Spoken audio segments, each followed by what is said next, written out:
And thank you for being here to help us do the people's work. I will reconvene the May 27, 2023 meeting of the Palm Desert City Council, successor agency to the Palm Desert Redevelopment Agency and Housing Authority. Roll call, please. Councilmember Harnick. Here. Councilmember Nestetti. Mayor Pro Tem Quintanilla. Present. Councilmember Truby. Here. Mayor Kelly. Here. All councils present. Mayor Pro Tem Quintanilla will lead us in the Pledge of Allegiance, followed by inspirational remarks from Councilmember Harnick. Please stand if you are able. Ready, begin.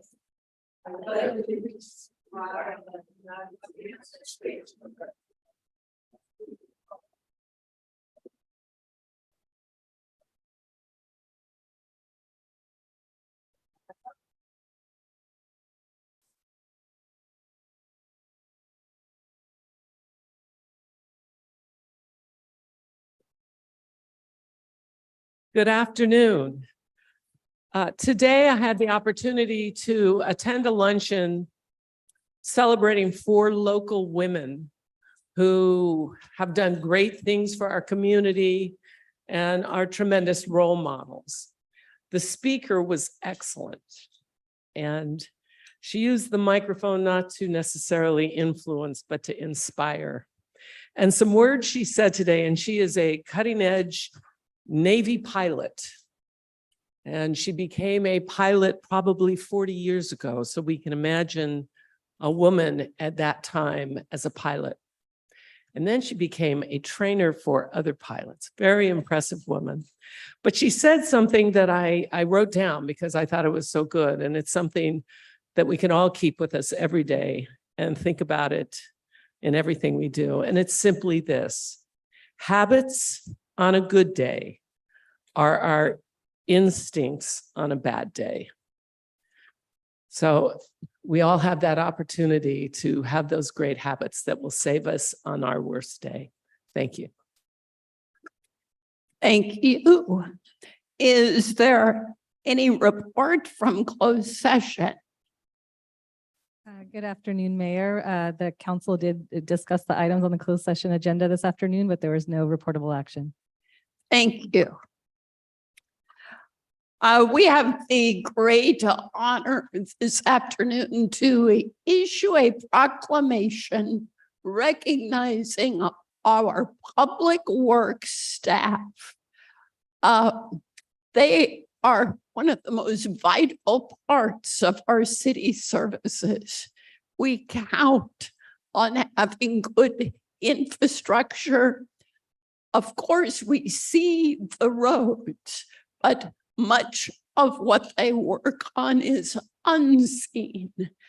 Flood control, the graffiti, which is kept out of sight through their consistent maintenance. So would public works staff please come forward?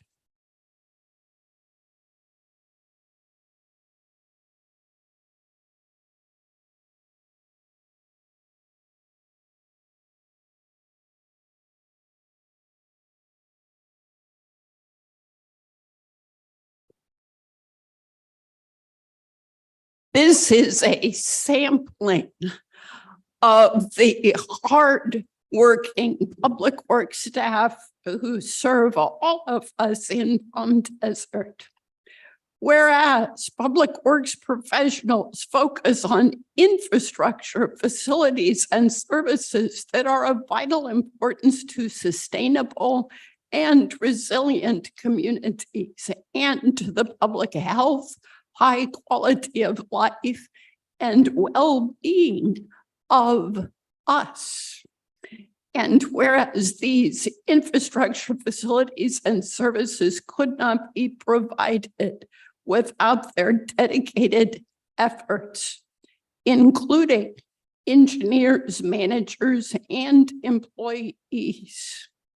And whereas it is in the public interest for citizens, civic leaders, and children to gain an awareness of the importance of public works, therefore, I, as mayor, on behalf of Palm Desert, along with the entire city council, recognize this week as National Public Works Week. Let's express our appreciation.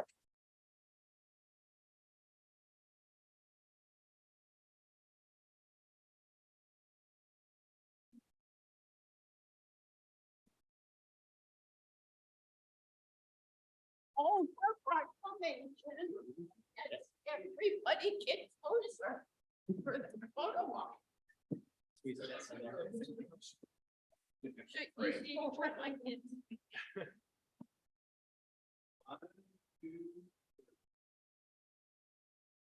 Thank you.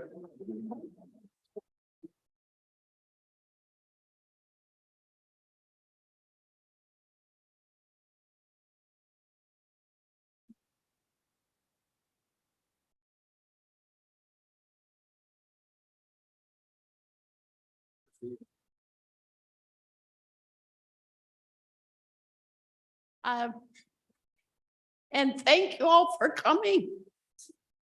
These are mostly folks who prefer doing to sitting, so it's a sacrifice to come. City manager comments. Thank you, Mayor. I would like to ask Thomas Soul, our Public Affairs Manager, to come up and brief the public and council on some of the efforts that In Progress is making towards the 50th anniversary update. Good afternoon, Honorable Mayor and members of the City Council. I'm Thomas Soul, your Public Affairs Manager, here to give you a brief update on the anniversary planning. I wanted to let you know that a request for information, an RFI, went out on May 15th, looking for an event planner to help us plan our big celebration on November 18th. The goal for us is to bring to the council a contract for approval on the June 22nd council meeting and then get to work with them. The request is being sent out through the OpenGov system, and we're also proactively inviting people to apply, but we want to invite anybody who has an event production. So if you know of anybody or if anyone's listening, we'd love to hear from them on that. The RFI closes on June 8th, so the clock is ticking. We're also currently in the process of firming up all the community activities that will be included in the fall from September through November so that we can put things on our calendar and help promote them. So we'd also like to invite any community organizations that have anything to reach out to us. And the easiest way to do that is by sending an email to info@palmdesert.gov. That's the update. Thank you. And thank you. No more at this time, Mayor. Thank you. Thank you. Mayor and council member reports and requests for action, starting with council member Nestande. Thank you, Mayor. I have no requests for action or reports at this time. Thank you. Mayor Pro Tem Quintanilla. Thank you, Madam Mayor. The reports that I have to bring forward in regards to meetings for the Coachella Valley Association of Governments, in particular public safety and homelessness. It was very interesting to see not only how they go hand in hand, but the efforts that Riverside County has in conjunction with the hard work that our cities do. But in particular, the Director of Social Services that we have here in Palm Desert, who's very innovative and has very forward-looking approach into incorporating his experience. So I'm hoping that we will be able to have a brief presentation either from CVAG or from the County of Riverside with some quick infographics to explain to our residents and our guests that we are aware, we are working towards it, and some basic information to express that we are aware of the need and we are working towards it. Thank you. Councilmember Druby. All right, thank you. In between our committee interviews this past week, I was able to quickly get over to what's known as the Trails Maintenance Subcommittee of the Coachella Valley Conservation Commission. And what they're trying to do, or the formation of that group, the intention is because we have over 150 trails valley-wide between Desert Hot Springs all the way down towards the Salton Sea and Mecca, is they want to get, even with 150 trails, they're starting to get impacted with usage, and there's some confusion about who can use what, when, mountain bikers, hikers, dog walkers, et cetera. So what they want to do is form a universal set of rules, kind of like the Coachella Valley Multi-Species Habitat Conservation Plan, where it's it's a universal rule applied to all trails. So they're working on that to alleviate any confusion and also work on trail maintenance. And I know mountain bikers are getting involved and hikers. So if you're interested, their next meeting won't be until September, but certainly I think it's a worthwhile cause because there's a lot of great outdoor recreation, and we'll make sure everybody can get out there and enjoy it with an understanding of what the rules are. So look forward to that. If you want to, Coachella Valley Conservation Commission as part of the CVAG. So there we have it. Great. Councilmember Arnick. Thank you. I think I'll mention on the heels of what Councilmember Truby just mentioned, it is rattlesnake season in our trails, on our mountainside. So those of you who maybe take your dog up there, it is required that dogs are on a leash when they are on the trails. And it is more important than ever during rattlesnake season. So please make sure that you keep your dog on a leash on those trails. Also on those trails, I did the cross hike the other day, which is a wonderful hike. And while I was up there, I noticed unfortunate graffiti. Someone had gone up there and spray painted the side of the mountain. And I want to remind everybody, we have Palm Desert In Touch, an app that you can put on your phone. So I took a picture of that. I followed the instructions. And the next time I went up for my hike, our public works team had taken care of it. And that graffiti was gone.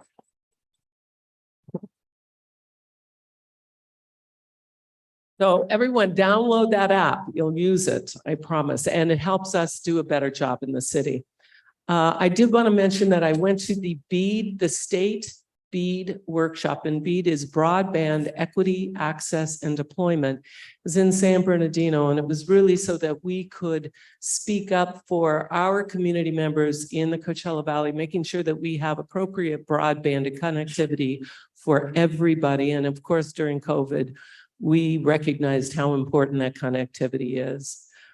And we're making great progress, and there's money available from the federal government for this. And we want to make sure that we get it in California to make sure everybody has safe, accessible, and reliable broadband. I did want to mention, and I'm not sure, maybe the mayor is going to talk about it, but quickly I will say we did have the State of the City, and I hope a lot of you were able to attend. The team at the city who put together the videos and did all the production did an outstanding job, and our mayor brought it home beautifully. So thank you, and we were able to see that. And Well, that's what I've got. Well, the Housing Authority tour, but I'll leave that for you. Thank you to all of the staff who collaborated with the Chamber of Commerce on the State of the City event. How many of you here went to that? I don't want to say had a chance. You all had the chance, but how many of you took the chance? Look for announcements about that next year, because it's so uplifting to be among so many people who care about our city. And the Chamber of Commerce did a superb job with an alternative format, bringing people to our CSUSB Palm Desert campus. So thank you to our Chamber of Commerce, and thank you to our staff. And thank you to all of the staff who worked very, very hard to put together a comprehensive tour of our housing authority properties. These are multifamily apartments, some for seniors, some generally available, which exists throughout the city, and total over roughly 1,100 units of affordable housing. we're extremely proud of this because those units are so well maintained and interspersed. That many folks don't realize just how much affordable housing the city owns and maintains. We're certainly not stopping there and have close to another 1,000 units of affordable housing which are in process. Those won't be city-owned, which is less practical under today's funding mechanisms, but they will be likewise helpful to folks who need that help. So the tour included council, members of our housing commission, and members of staff. So thank you for putting that together, and thank you to everyone who participated. That brings us to the time for public comment on items which are not on the agenda. I have several cards from folks who are here to talk about item 2B on the agenda. We'll give you your chance to talk when we get to that item. If you didn't get a chance to fill out a blue card, please do that and give that to our clerk who's at the end of this table. That will be helpful. But is there anyone present who wishes to speak to something which is not on the agenda? The time afforded is up to 3 minutes.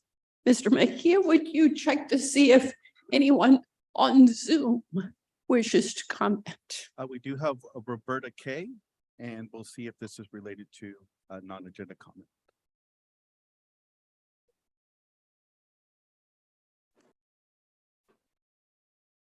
Miss- It is related to the Measure B issue.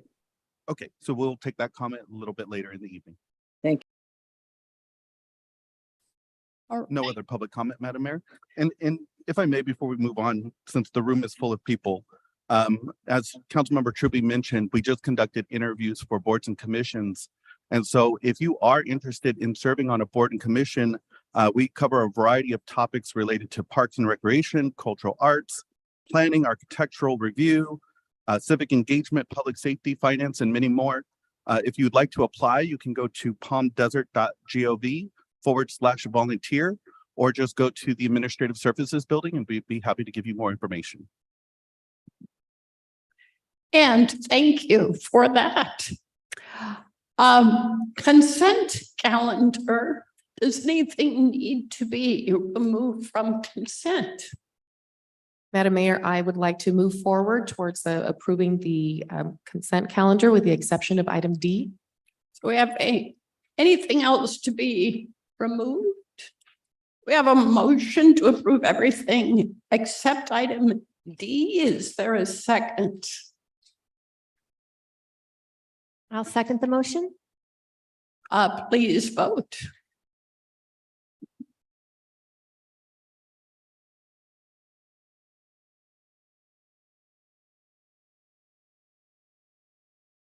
Madam Mayor. Motion passes 5-0. Okay, let's just get organized here. Item D is approve a First Amendment to the second revised and restated disposition and development agreement between the city of Palm Desert and Desert Wave Ventures LLC. Mayor Pro Tem, did you have a specific question or did you wish for a staff report? I have received a few questions on this from the community, and it was basically, what is the amendment? Because Desert Surf continues to be on the radar. So if we can synthesize this for those that may be watching. All right, Mr. Seah, would you please give a summary? Yes, good evening, Mayor, members of the City Council, Eric Seah, Director for Economic Development with the city. The amendment before you today essentially removes the developer's obligation to perform a hotel with this development. It allows the wave pool to move forward, all the necessary infrastructure to support that development, along with a surf center, a retail component, and a restaurant. It will still leave the pads available for future villa development. And this would not preclude the developer from coming with a hotel in the near future. What it does also do is it removes $46 million in city incentives for the project. So there's no new funding obligations on the city. That's all been removed. And it still obligates the developer to the turf removal to offset their water use at Desert Willow. So the water saving measures, which were a part of the original proposal, continue. That is correct. Any other questions? Is there a motion? I make a motion to approve item D on the consent calendar. I'll second that. Sorry. Please, Dan. please vote.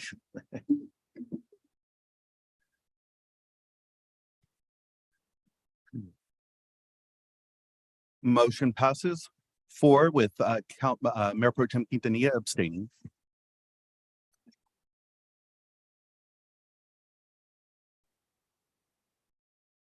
And moving to the action calendar, item 2A, request for direction regarding recommendations contained in the 2023 brokers report. May we have the staff report? Yes, good evening, Honorable Mayor and members of the City Council. My name is Vanessa Mager. I'm a management analyst in the Economic Development Department. Before you is a request for direction regarding recommendations contained in the 2023 brokers report. In 2021, the Economic Development Department presented the 2021 Commercial Brokers Report to the City Council. The report identified existing constraints and barriers that local brokers were encountering in our city. Based on the information received, staff suggested procedural improvements that benefit the brokers in their ability to lease and sell locations in Palm Desert. Those included the items listed on the screen. With the success of the 2021 report, the Economic Development Department decided to continue to initiate a brokers report every 2 years, which brings us to the 2023 Commercial Brokers Report. In meeting with the brokers, we found the common themes they are all currently facing are those that are currently listed on your screen. With the information in your report and the items before you, staff is requesting direction related to the recommendations contained in the 2023 Commercial Brokers Report, which would include initiating a zone ordinance amendment to review land use definitions and expand specific land use categories, including auto, retail, and medical. Adopting a non-conforming clause to the existing office buildings in the DEO to allow existing office buildings to utilize office professional use standards, and to restrict new self-storage facilities by requiring applicants to observe the CUP process. Staff believes that these recommendations would resolve some of the concerns our brokers are having. This concludes the overview of the report. I'm happy to answer any questions you might have. Questions? Yes, Mayor Pro Tem. Thank you, Ms. Maker. My question is on the non-conforming terminology. A lot of what we heard at the ICSC convention was about the future of mixed use. Is that something that could be explored in the future, or is part of the non-conforming to allow integration of different models? In this report, the term non-conforming was utilized as a synonym for grandfathering in. And so we currently do have spaces that are operating, but unfortunately with the new zoning ordinance would no longer be allowed to operate. I hope that Thank you. answers. You're welcome. Thank you. All right, discussion.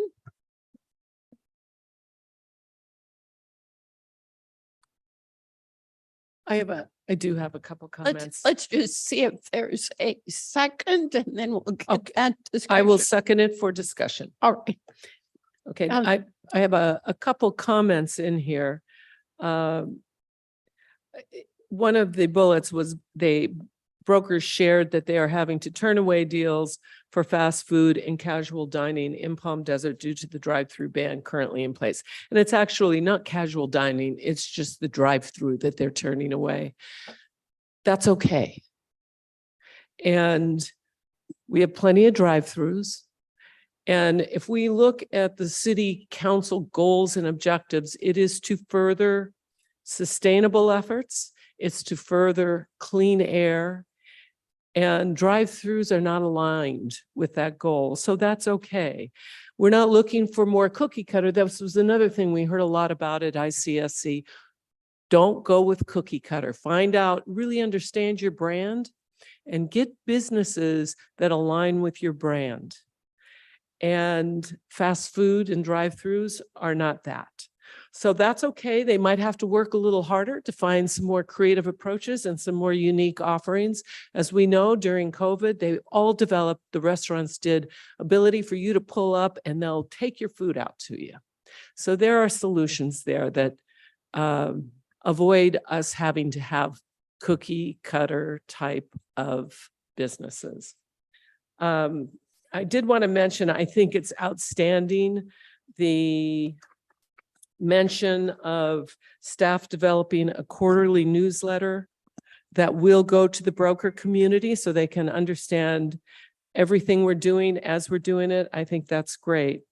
The other issue I saw on the insights, and I believe this is the 2023, but there were some problems with the facade enhancement program not being used, and that's a shame. And I understand that they're doing it because as soon as they take those funds, it will then trigger, and they do that work, it will, their enhancements, their facades are outdated, and it would trigger the need for them to do ADA compliant builds.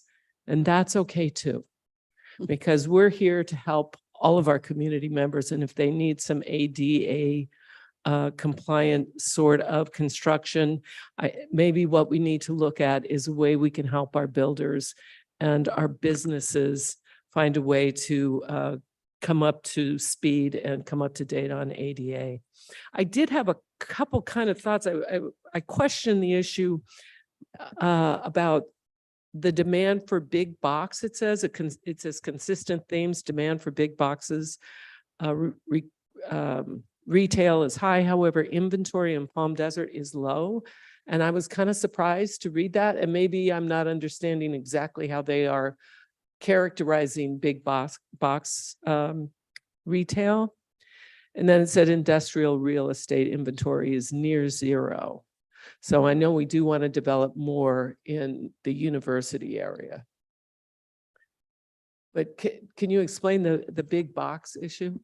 Yeah, and what we should clarify on the big box, there's really no space in the city to build a traditional big box, which is maybe 80 to 100, over 100,000 square feet. We're actually seeing a lot of interest in mid boxes, things that need somewhere between 15 and 30. And there's not a lot of inventory for that that's available, that's already built in the community. A lot of those spaces are already filled. So that's where we're seeing kind of the pinch for tenants that want to come in and we don't have the right box sizes for them. Okay. And I was just thinking that it seemed like we have that at Desert Crossing, some availability. And certainly as we go forward with the mall site, we might have to keep that in mind. Thank you. And just to make sure we're all clear, the specific recommendations staff has brought forward do not include touching past council decisions about drive-throughs. You are correct. We were just sharing the information that we received from the brokers. Okay. So we have a motion and a second to adopt staff's recommended 3 actions. Any other comment before we vote? Let's vote.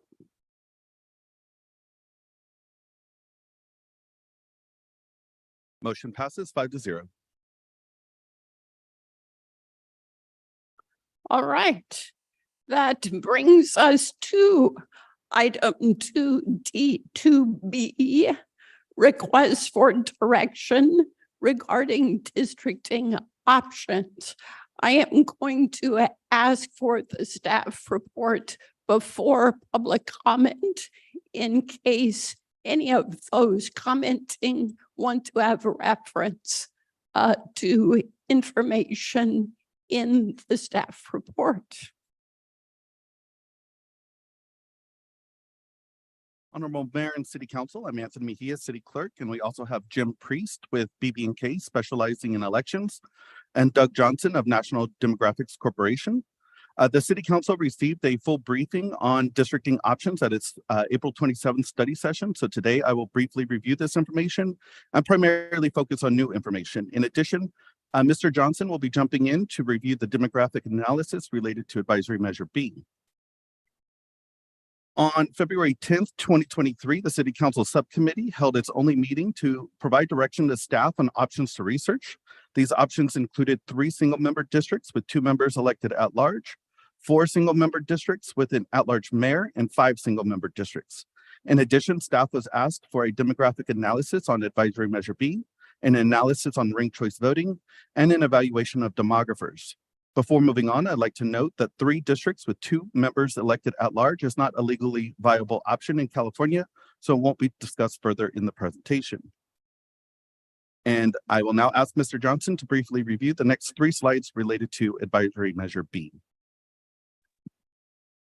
Sure. So good evening. It's a pleasure to be with you. So happy to go through this data looking back at the November election. The first piece of this was mentioned before, where we talked about Measure B received, as you know, 53% of the votes citywide. And it won both in the precincts in District 1 and in the precincts in the rest of the city, as we refer to it as District 2. So it did get more support, almost 58% yes in District 1, but it also had a majority at almost 53% in District 2. So go to the next slide. Very briefly, I can spend hours talking about how we do polarized voting analysis, but very briefly, we try to look at the precinct by precinct election results and the precinct by precinct demographics of the voters casting ballots, and try to see, as a precinct gets more Latino or less Latino, does the measure on the ballot, in this case Measure B, do better or worse? And then we kind of extrapolate from that if it's doing better as the precincts get more Latino, well, then Latinos seem to prefer it. And if it's doing worse as precincts get more Latino, then Latinos seem to disapprove of the proposal.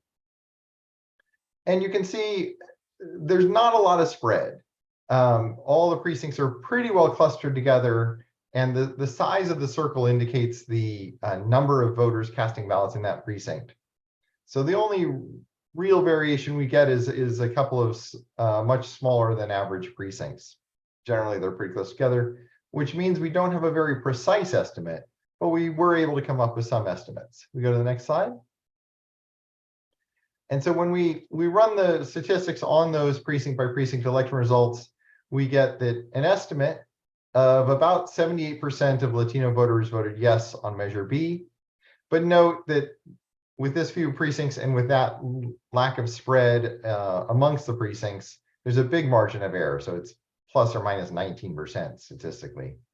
So, but definitely we're confident that a majority of Latino voters did vote yes on Measure B. Similarly, for non-Latino voters, we get a pretty even split, right at 50% is the estimate. So it does appear that it passed or tied amongst non-Latino voters. But again, we have this big margin of error, or plus or minus 25%. This is the challenge of polarized voting analysis in a relatively small jurisdiction with few precincts or data points, and especially where there's not a big spread in the demographics of the precincts. So it's the best we can come up with using the available statistical measures, but we are looking at the measure did pass in both District 1 and District 2. It clearly was supported by Latino voters, and it looks like it was right at that 50-50 split among non-Latino voters. Thank you, Mr. Johnson. We previously reviewed the specific data related to ranked choice voting, so I'll move on to the findings. As previously noted, staff identified that the city will focus more attention on educating the community about marking the ballots correctly and how to avoid overvoting in future elections. At the study session, the city council inquired whether there were any alternative methods to tabulating surplus votes under multi-winner ranked choice voting. While staff did identify one alternative method called whole ballot transfer used in Cambridge, MA, we also discovered that there's no certified software option in California that could be used to tabulate these ballots, so it doesn't appear that it would be a very strong viable option at this time. Again, we previously reviewed the demographer option, so I'm going to skip ahead 2 slides. And note that staff intends to return to the city council at a future meeting to award a contract to NDC for demographer services should the city council choose to move forward with districting. Should the city council decide to move forward with districting, it would be ideal to receive city council direction on the preferred number of districts by July 2023. Staff would then follow up in August with a detailed outreach plan to commence in the fall with the intention of adopting a final map in January 2024. This slide is a reminder about the federal, state, and other traditional redistricting principles, mainly that we want to ensure that each single member district has equal population. Districts are contiguous, compact, and easily identifiable boundaries. I'll now review the options related to 4 districts with an at-large mayor and 5 single-member districts. In the demographer's preliminary best efforts, a 4-district with an at-large mayor system would result in District 1's Latino citizen voting age population dropping from 44.81% to 39.93%, and white CVAP would increase to nearly 53%. Under a 5-district system, District 1 could remain unchanged. As a reminder, under the Fair Maps Act, the city may only adopt new district boundaries in between censuses if it is the first time districting under a court order or the city charter provides for mid-cycle redistricting. When it comes to mid-cycle redistricting, if the city council were to choose this option, the city must submit a ballot measure at a future election, possibly the March 2024 presidential primary or the November 2024 presidential election. Authorization by ordinance alone would be vulnerable to a legal challenge. When it comes to a court order, the existing settlement agreement and stipulated judgment contemplate allowing for a mid-cycle redistricting to 5 single-member district system. To this limited extent, Attorney Shankman and his clients and the court have already agreed to this form of mid-cycle redistricting is permissible. However, it would be prudent to seek an amendment to the stipulated judgment that specifically addresses this issue, which would require negotiation with Attorney Shankman and his clients. And if agreed upon and an amended stipulated judgment is ordered, this process would eliminate one significant avenue of a legal challenge. A 4-district plus an at-large mayor option is allowed under the government code when the change is in furtherance of the California Voting Rights Act. The demographer's preliminary best efforts could not identify a 4+1 configuration that did not result in diluting Latino CVAP in District 1. Therefore, this option doesn't appear to be in furtherance of the California Voting Rights Act. However, if the city council were to choose this option, the city would need to negotiate with Attorney Shankman and his clients, and the court would need to approve the amended judgment. A 5-district option appears to be consistent with the stipulated judgment, advisory measure B, and applicable law. However, absent a court order, there is a risk for a third-party legal challenge. Therefore, staff believes it would be prudent to negotiate with Shankman and his clients to specifically address this issue and amend the stipulated judgment. In summary, absent a court order or charter amendment, it doesn't appear that the city may mid-cycle redistrict under the Fair Maps Act without risk of a legal challenge. However, if Attorney Shankman and his clients agree to the change, the risk of a legal challenge is reduced. And while federal and state law does not require the use of ranked choice voting, if the city council were to desire to eliminate its use, we would need to negotiate this with Shankman. At the study session, the city council requested information regarding attorney's fees so it may gauge the potential cost when negotiating with Shankman. As you'll see, Kevin Shankman was previously awarded an hourly rate of $815, and his partnering attorney's hourly rates range from $615 to $945. Ranked choice voting also carries additional costs not previously incurred. The past election resulted in an increase of $236,530 associated with implementing ranked choice voting. The city will be required to pay $75,000 annually to the county to maintain the software license, even in non-election years. And finally, the city council is requested to provide direction on whether Palm Desert should be divided into smaller districts or maintain the existing 2-district system. If the city council chooses to move forward with districting, the next question is whether or not we should rely on the existing stipulated judgment as a court order or seek an amendment to the stipulated judgment to specifically address mid-cycle redistricting, or to seek a charter amendment to allow for mid-cycle redistricting. In addition, the next question is whether or not there's a desire to continue with the use of ranked choice voting, or if the city should attempt to negotiate elimination of its use. Once direction is received, staff will return to the city council in an upcoming meeting to award a contract to NDC for demographer services and to review the proposed community outreach plan if needed. And Doug, Jim, and I are available for any questions. Do we have any quick questions from council for clarification before I take public comment? All right. Before I start to call folks forward, I'm going to give us all a job that we can do together. And that is to restrain our reactions to what people say, because folks will speak with whom you deeply agree and you want to affirm them and applaud, and folks will speak with whom you deeply disagree, and you'll probably want to do something audible. So we're all going to restrain ourselves. It's the Palm Desert way to keep it as comfortable as possible for people to participate and share. I remember speaking to council before I was elected, and it was nerve-wracking. We don't want it to be nerve-wracking, but whoever designed this space put us way too high. So it is nerve-wracking, and we can help it be comfortable for each other by just treating everyone the same with respect. First up is Deborah Vogler.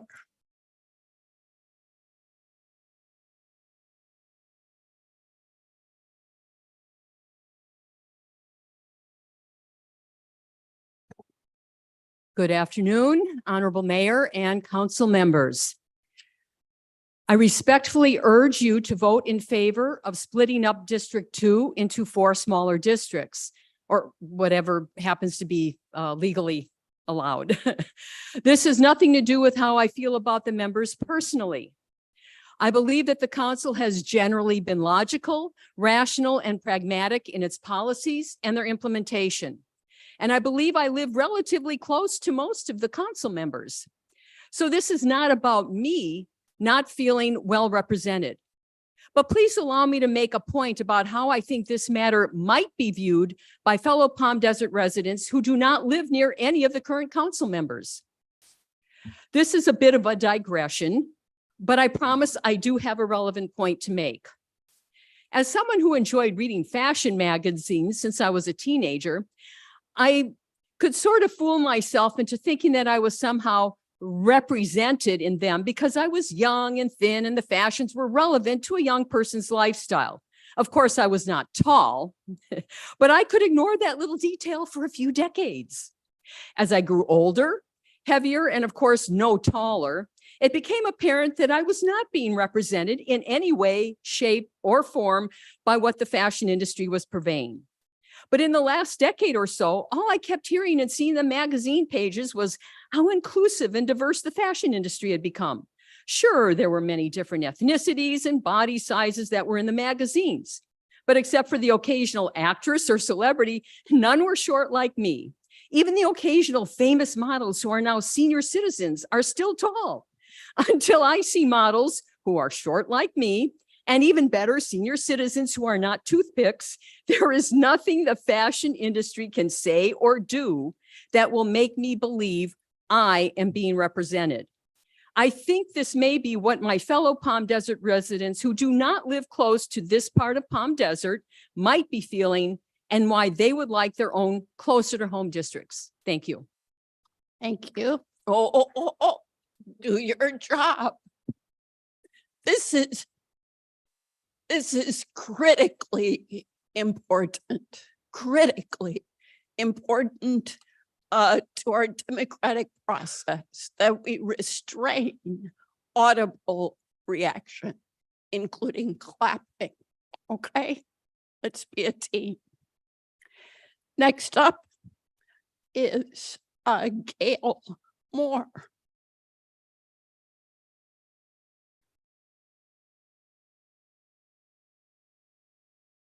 Thank you for the opportunity to speak to you. Yes, there's a story. It's a good one. I can't, as a resident of Palm Desert, see one single upside to splitting into smaller districts. I want the best qualified, passionate council members that we can elect. And by putting us into smaller districts, you're taking our pool of 80% of the city down to 10% of possible candidates, with one candidate for each district. Right now, I'm represented by 4 council people. I can go to 4 separate council people with an issue. I'm very represented. I'm not represented if I only have one council person. Councilwoman Nastande and Councilman Truby are neighbors of mine. I know how close proximity they live in each other. If they go down to one district, what happens to their positions? I also know that the mayor and Councilwoman Harnick live very close to each other. What happens if they're placed in the same district to their positions? Why would I want to lose valued council members that we have elected? I think this is a horrible idea. Thank you. Thank you. Joan Spear.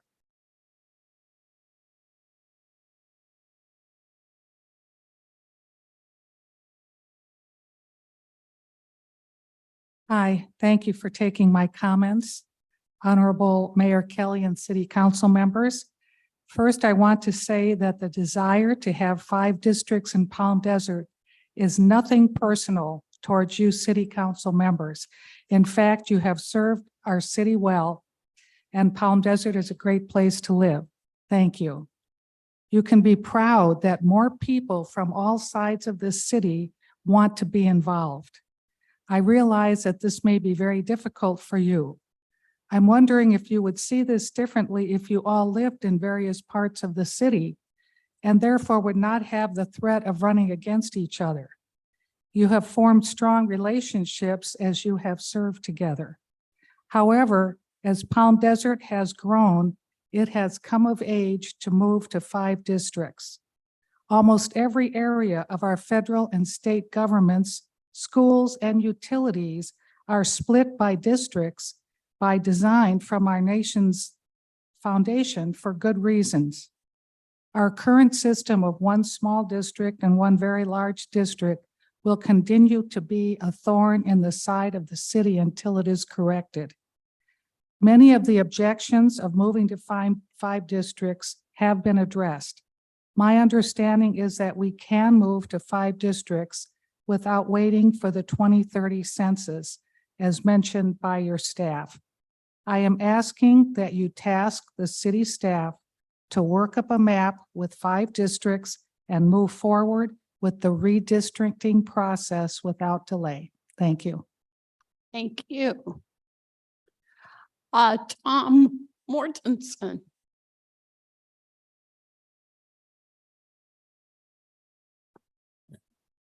Good afternoon. I'm Tom Mortensen, and I live in North Palm Desert, down by the University in Cook Street. But I happen to live in the best, wonderful city, most well-run city in California. We have everything here from a four-year college to a community college to world-class dining and shopping, as you all well know. We're celebrating our 50th year, and we are successful, and we're the best. And I say, why in the world would you want to change that when we have it going for us? I feel really representative. I live in North Palm Desert. I know I can talk to any one of you people and you'll listen to my concerns and take care of it. And so what I want to say is it's important that we are able to vote for our city council. Before any of you were on city council, we had a couple of city council members that took things personal in traveling first class out of state over to Europe, contributing nothing in benefiting the citizens of Palm Desert. And I wouldn't want to see that again. That's why I think it's important for all of us in Palm Desert to be able to vote for the city council. In the last election, people in District 2 were not able to vote for the 2 vacancies. And I don't believe that was fair to them. So going to 5 districts, that means we're only going to be able to vote for the person that is in our district. And I don't like that idea because I am part of Palm Desert. And I think the problems with that also can be erased where, let's say in district number 2, we have a person that is in district number 2.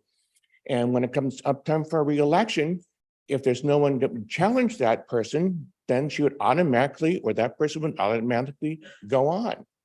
And if that person had a challenger, it costs money to run for city council. And if one person had backing of a certain organization and had money, that would automatically put them in. So that means to me that there's a good possibility that a certain council person in District 2 could stay in city council as long as Dianne Feinstein.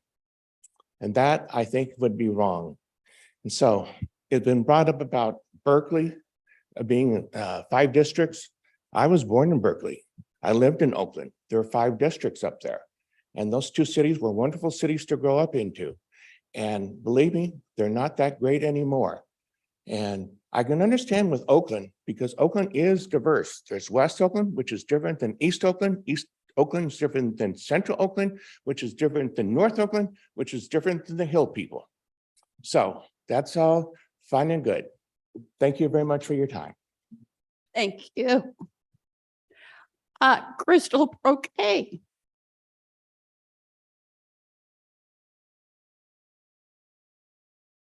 Honorable Mayor and City Council members. My name is Crystal Croquet. Many of you know me from my community participation throughout the years. I'm speaking today in opposition to an effort to move the city to district-based elections. This is one of the most concerning issues this council has taken up in some time, and I wonder what problem we are trying to solve. We don't have any problems. In my experience, we have always looked out for the greater good for the entirety of Palm Desert. This is especially evident by reviewing the world-class amenities offered throughout the city. I do not see district voting as a way to bring us together. On the contrary, it will further divide us. Why would we want a system where each council member reports to 20% of its citizens, rather than 5 council members reportable to 100% of its citizens. It seems logical to me that the existing structure provides far more citizen engagement. I'm asking this council to give this issue the seriousness it deserves and act in the best interest of this community. For 50 years, this governance of Palm Desert has been looked upon as a model of efficiency. Why would anyone try to change it? I'm asking myself, for what reason? Please say no to districts and let's get back to solving real issues on behalf of the residents of Palm Desert. Thank you. Thank you. Jan Clement.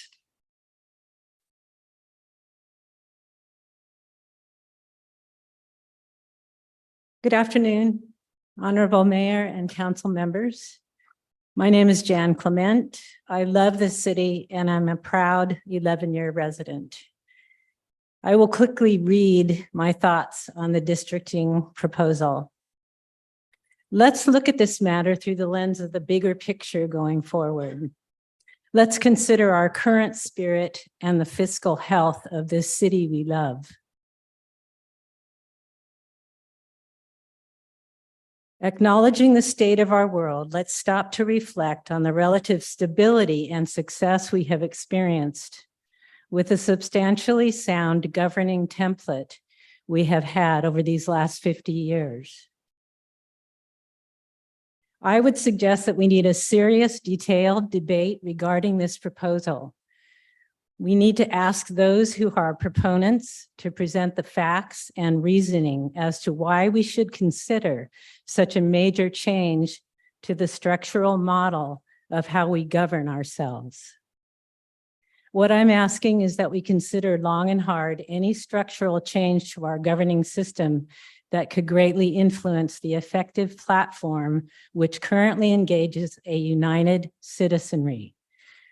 Redistricting such a small population will only contribute to fragmentation and a disunity of purpose going forward. In addition, I suggest that it is very important that the residents be educated about the ramifications of such a foundational shift before it is brought to a vote. In this time of chaos and uncertainty, we are better served by the unity of purpose, which has guided us well here in our city for 50 years. As a proud resident, I look forward to subsequent generations enjoying 50 more years of a forward-thinking, fiscally sound, steady yet imaginative, and thriving Palm Desert. Thanks for listening. Thank you. Ralph Berry.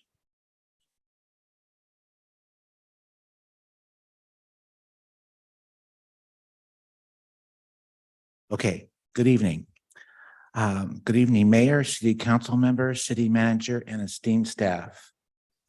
When I first heard of 5 districts, I inquired to Mayor Kelly what she thought about it. She had concerns and she gave me her reasonings. That was back in 2020, I believe. Out of loyalty to her, I joined the No campaign. Since then, we had the vote last November on Measure B. My spouse and I both voted no. But then Yes on B won by 53%. So it passed. Like many others, including several on the council, I voted no, but thought we should follow the will of the people. So now after further review, I'm Yes on B. I also was elected president of a local political club in January of this year. Our membership is Yes on B. Many of our 120 members are here tonight. I would urge the council to implement Measure B and that we can all join together in unity. Our 93-year-old past president, Charlie Era, wrote a beautiful letter to the Desert Sun showing empathy for the council members. I share that feeling. Everyone serving on our wonderful city is a dedicated public servant. You give so much of your time and energy. If you wish, I have time to serve on a citizen subcommittee to assist the process. I live in North Palm Desert. We can all agree that change can be daunting. It's normal to resist change. Once it happens, you might grow to like it. Then you might think, why didn't we do this before? Thank you for your time tonight. Thank you. And speaking of, next up is Charlie Ara.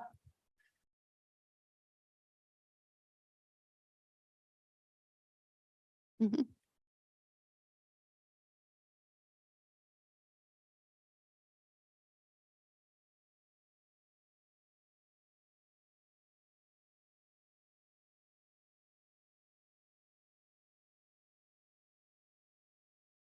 Yeah. Wow, I'm getting older. But anyway, good afternoon, honorable city council members. Last Monday, I was interviewed by Leslie Roth of the Palm Desert Historical Society. And it was the first time I had been in that building on El Paseo, a little bit west of Monterey. That was the old fire station, which served well in the past, but obviously cannot protect the citizens today because time goes on and things develop. I see 3 people there with says development, and evolution, and that's what it's all about. It started, I found out, the city of Palm Desert with the name Old McDonald's Ranch. Oh, but did you know that? The city manager, did you know that? Oh, I never knew that. And also, when they put in the palm trees, it was named Palm Valley. So I didn't know that either. But anyway, as the city grew, it got the name Palm Desert. And in 1973, it was incorporated. I bought property here in 1978.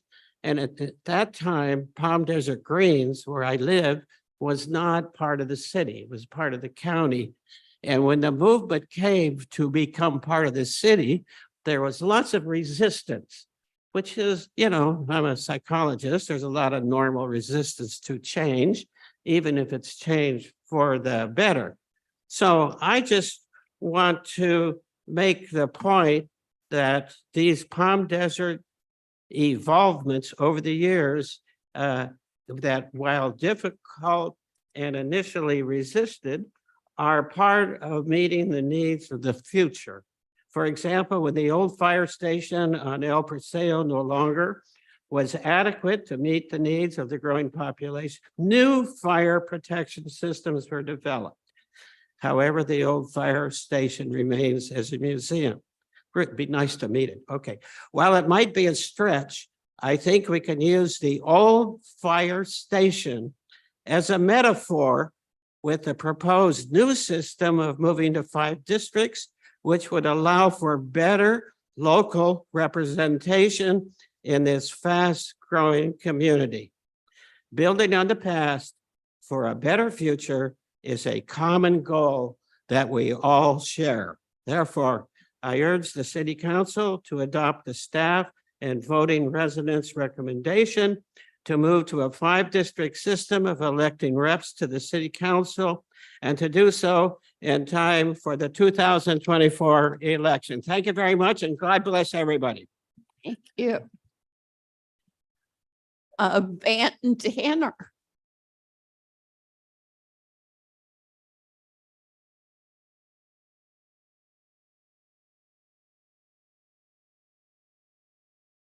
Good afternoon. I'm Van Tanner, and I live at 48949 Sunny Summit Lane in South Palm Desert. Today, I'm here to ask. Van, I'm going to ask you to repeat the number because it's different from what's on the card. On the card, Yeah, what is the correct number? 48949 Sunny Summit Lane, Right. South Palm Desert. Thank you. Anyway, I'm here to ask the council to vote into and make effective prior to the 2024 election, 5 districts. My wife and I moved here in 1980, and shortly thereafter, we had boys. I started working with the city as a liaison. If those of you who remember, the parks were not the parks here. We played baseball, played soccer on shared property. It's the Palm Desert City or Palm Desert High School. The city of Palm Desert ran it, and Palm Desert Youth Sports were on the fields as well. I was liaison appointed by Carlos Ortega, then city manager. From there, I went, about 5 years later, I went to the Parks and Recreation Commission, and there I spent 22 years. I was asked to put an application in for the Planning Commission, and I did as a result of Bob Spiegel coming to me and asking. And I was appointed and served there 7 full years, great, glorious years. Then I was asked to run in 2012 for city council. And I did that as well and was elected. The point that I'm trying to make is that I love Palm Desert. I've been my entire life here. And fair representation is not being allowed here now. We have 53,000 people in the current 2020 census about. Over the next 5 to 6 years, we're going to have an additional 7,000 houses built in North Sphere and a brand new park that's going to be probably started within the next couple of years. I would have known if I still maintained a position on Parks and Rec. My point is, again, this is that I want to see fair representation. And I think that the people in Palm Desert have an opportunity to help with the growth of North Palm Desert. We're not being represented well at this point. I think, again, that there was mention of money being spent. And to allow 5 districts, you've got 5 different people running, spending a fifth of maybe what they would be spending if they were running for re-election on a at-large 4 districts or 2 districts. So I hope that you will do what's best for the city of Palm Desert and what's best for the residents and the population in North Palm Desert. Thank you. Thank you. Dory Smith. Hello. No. Thank you for letting me speak today.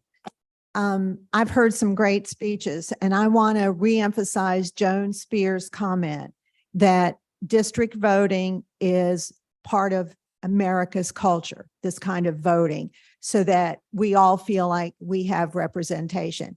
And as this gentleman just said, right now, we don't have fair representation. And I'm going to bring up what some people may not like. If you look at the city council now, we all know that the reason that we have some diversity on it was because of the law, the California Voting Rights Act, and 2 brave women who sued the city for fairer representation. So we have a little bit more of inclusivity on the Palm Desert City Council. I've lived here for 23 years. I think the city is well run. My husband and I thought we'd be here 5 years, but we've been very happy here. So that's why we're still here. But I'm asking the city council basically to do the right thing, to follow the California Voting Rights Act and move to 5 districts with speed. We have seen this being contentious for several years. We have seen the city using city employee time and city money to fight the California Voting Rights Act. When this issue first came up here, I researched it. No cities had won when they fought it in court at that time. So it seemed like it was protecting the status quo. So I'm asking you to please do the right thing, to follow the law, follow the California Voting Rights Act. Please do the right thing to move to 5 districts so that people who don't look like me feel like they have better representation than they do now. I'm asking you to please do the right thing. Stop wasting your time and our time and city employee time fighting this. I am asking you to do the right thing. It seems like those of you who are in the bigger district don't want to run against each other. That's tough, but so what? I'm quoting Ms. Harnick. So what? Let's move on. Do the right thing. Stop dragging your feet, move to 5 districts, and listen to the residents. It wasn't a huge majority, but the majority of Palm Desert told you they want this 5-district system. So please do the right thing. Thank you. Thank you. Do we have requests to speak on Zoom? We do have one right now, but before I'll read the House keeping remarks. For those on Zoom, if you want to participate in public comment, please click the raise hand button on your computer or smartphone.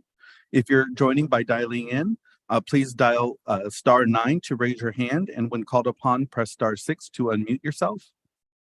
And right now we have 3 raised hands. All right, please call on those persons. Julia Gomez.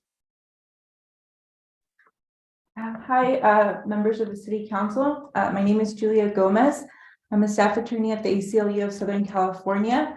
And this morning, the ACLU sent a letter laying out why we believe that the council should be moving forward with completely transitioning its system to 5 single-member districts. As we noted in our letter, the first really important reason is that you now have a clear mandate from your voters who expressed by a 53.24% margin that they want to move to this system. So it's not a situation where you're receiving a demand letter. You don't know if this is something the community wants. The community has made clear to you that this is what they want. The second reason is that the Salas settlement allows you to do that. The Salas settlement only envisioned 2 types of systems, the system you currently have and a 5-member electoral system. And so it's quite clear that should you choose to move forward with a 5-member system, you're not going to have impediments when it comes to that. The third reason, which I think may be sort of the main impediment highlighted in the staff report, is this idea that the Fair Maps Act or California's Local Redistricting Act would prevent you from redistricting or going through a districting process again.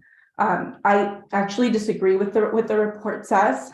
I think if you read the Fair Maps Act, it does prohibit mid-decade redistricting, but it makes an exception precisely for these situations. So it says, you know, you can't redistrict mid-decade unless you're doing it for the first time, quote, including when a city adopts council districts for the first time for the purpose of transitioning from electing its council members at large to elections by district. So although Palm Desert is a unique situation because you partially transitioned to by-district elections in 2020, the fact remains District 2 is currently at large. It's only ever operated at large, and you would be districting it for the first time. So again, I guess the only other thing I'll note about that is that to the extent you're concerned about legal challenges, the staff report does recommend going back to the Salas petitioners and going back to Attorney Shakeman to see if there's something you can include in an updated settlement agreement to sort of make clear that the Fair Maps Act is not an impediment. So we encourage that.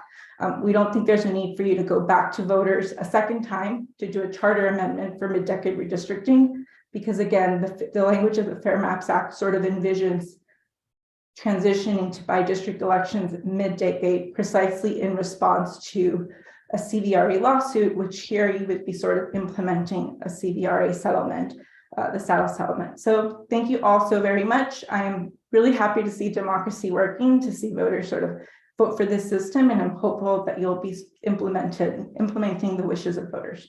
Thank you.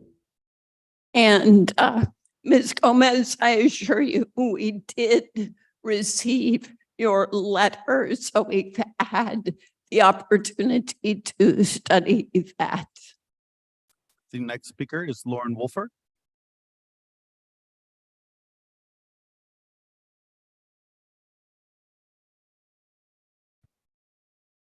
Hello, everyone. Thank you. Good afternoon, Mayor Kelly, Mayor Pro Tem Quintanilla, and council members.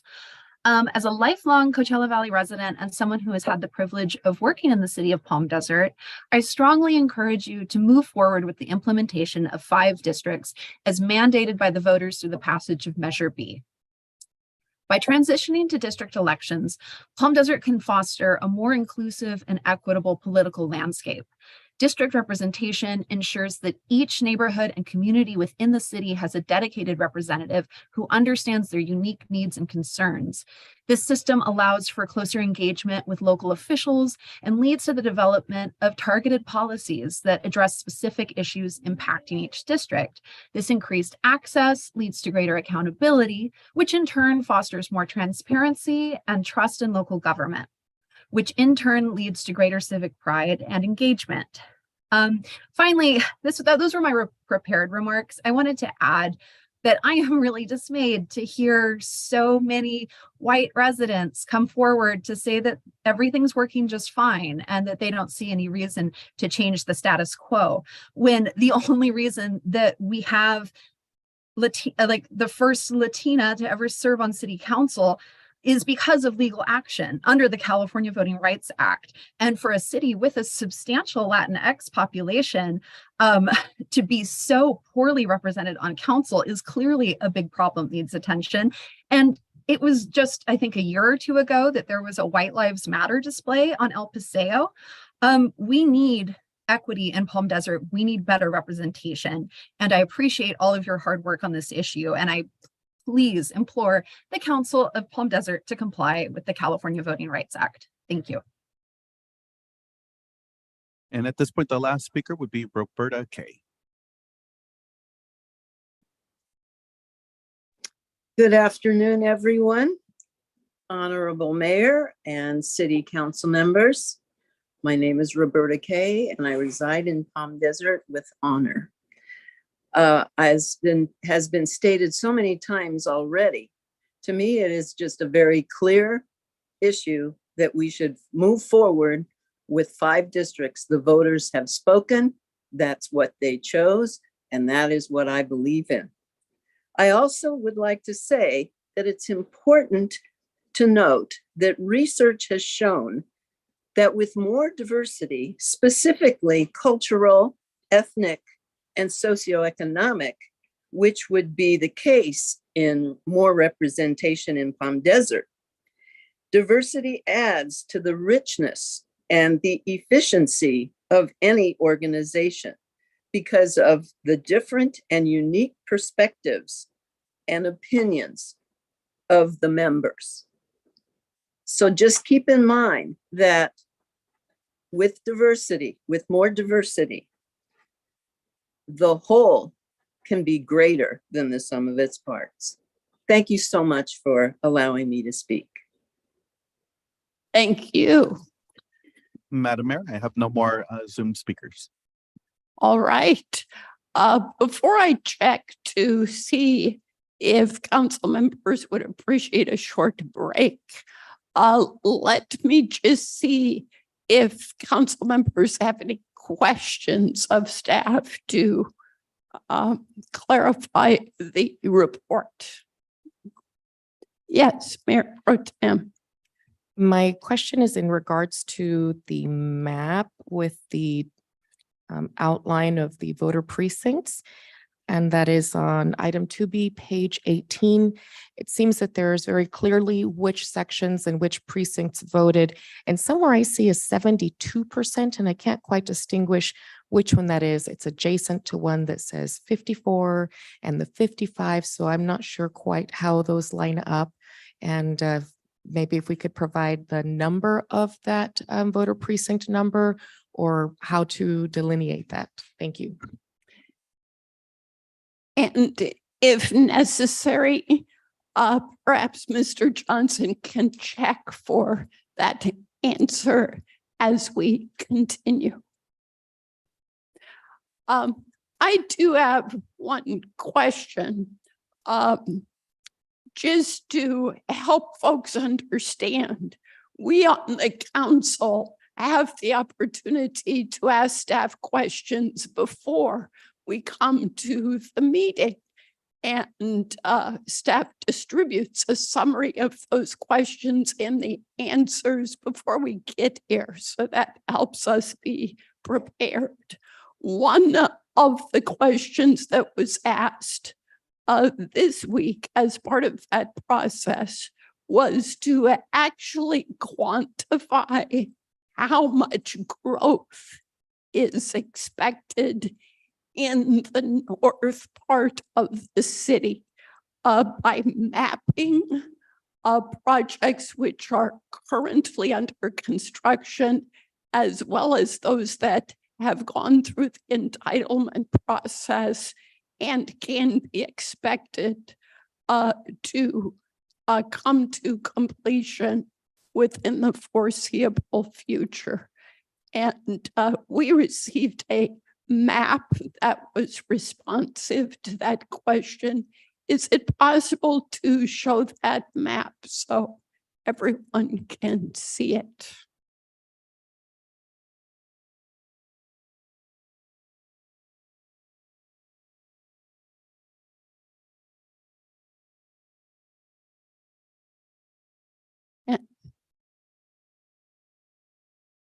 So just to try to encapsulate, am I correct that the yellow areas are projects which are approved and ready to proceed, but not yet under construction? That is correct. And the green are the ones under construction? Correct. And am I reading correctly that the projects under construction consist of 1,683 housing units? Correct. Which would be a mixture of houses and apartments. And if I'm reading this chart correctly, based on citywide statistics, staff would project that those units would produce 3,568 new residents. That's correct. Then the other numbers I want to confirm are up at the top and harder to read. But it looks like, including both the yellow and the green, there's a total of 4,608 units expected to produce 9,769 residents. Correct. Okay. Any other questions about this map while we have it up? Okay, thank you. But I saw Mr. Johnson briefly. Is that because he had an answer to the other question? Yes, I do, Mayor, members of council. The one precinct that was 72% yes is a tiny precinct. If you know your precinct numbers, it's 442062. Geographically, it's literally just the south side of Covered Wagon Trail, right on the edge of town, below Old Prospector Trail and below Fairway. So it's Covered Wagon Trail and the east side of Black Rabbit Road. So in that precinct, there were 22 ballots cast, 13 were yes and 5 were no, and then 4 were blank on this question. So that high percentage is the result of just it being such a small precinct that 1 or 2 votes would swing it by 5 or 10%. All right. Thank you. And I'm so sorry, this is about the last map that was up. Something just occurred to me. Are you able to put that map up again? And it's just information that we should have as we go forward, I think. What?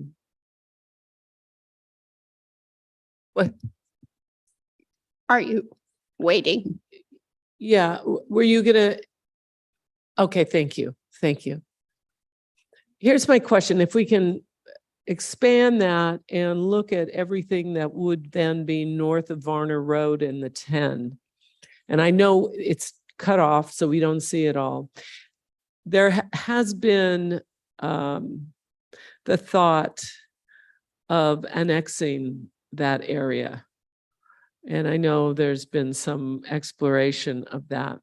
Are we able to say if we take in that area, the number of homes in that area? I mean, can we get that info? And I'm not sure what the area would be. I know LAFCO is pretty clear on how we have to do that, but. Yeah, I think the last time Mr. Seha and I looked into this, it was basically there was a requirement to take in the one community just to the west of Cook, and then it would be the boundary would go over to Washington Street. So it'd be that entire area. I don't know that we have a plat or a plan for the homes out there at this point. Those property owners are still working on that, and they've really been put back because of a lack of infrastructure out there. But we were clearly told that that one community just west of Cook would have to be annexed as well. Okay, thank you. Right. Keep that handy. Would folks appreciate a break? All right, let's please keep it to 10 minutes so we can not hold people up too long.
All right, welcome back.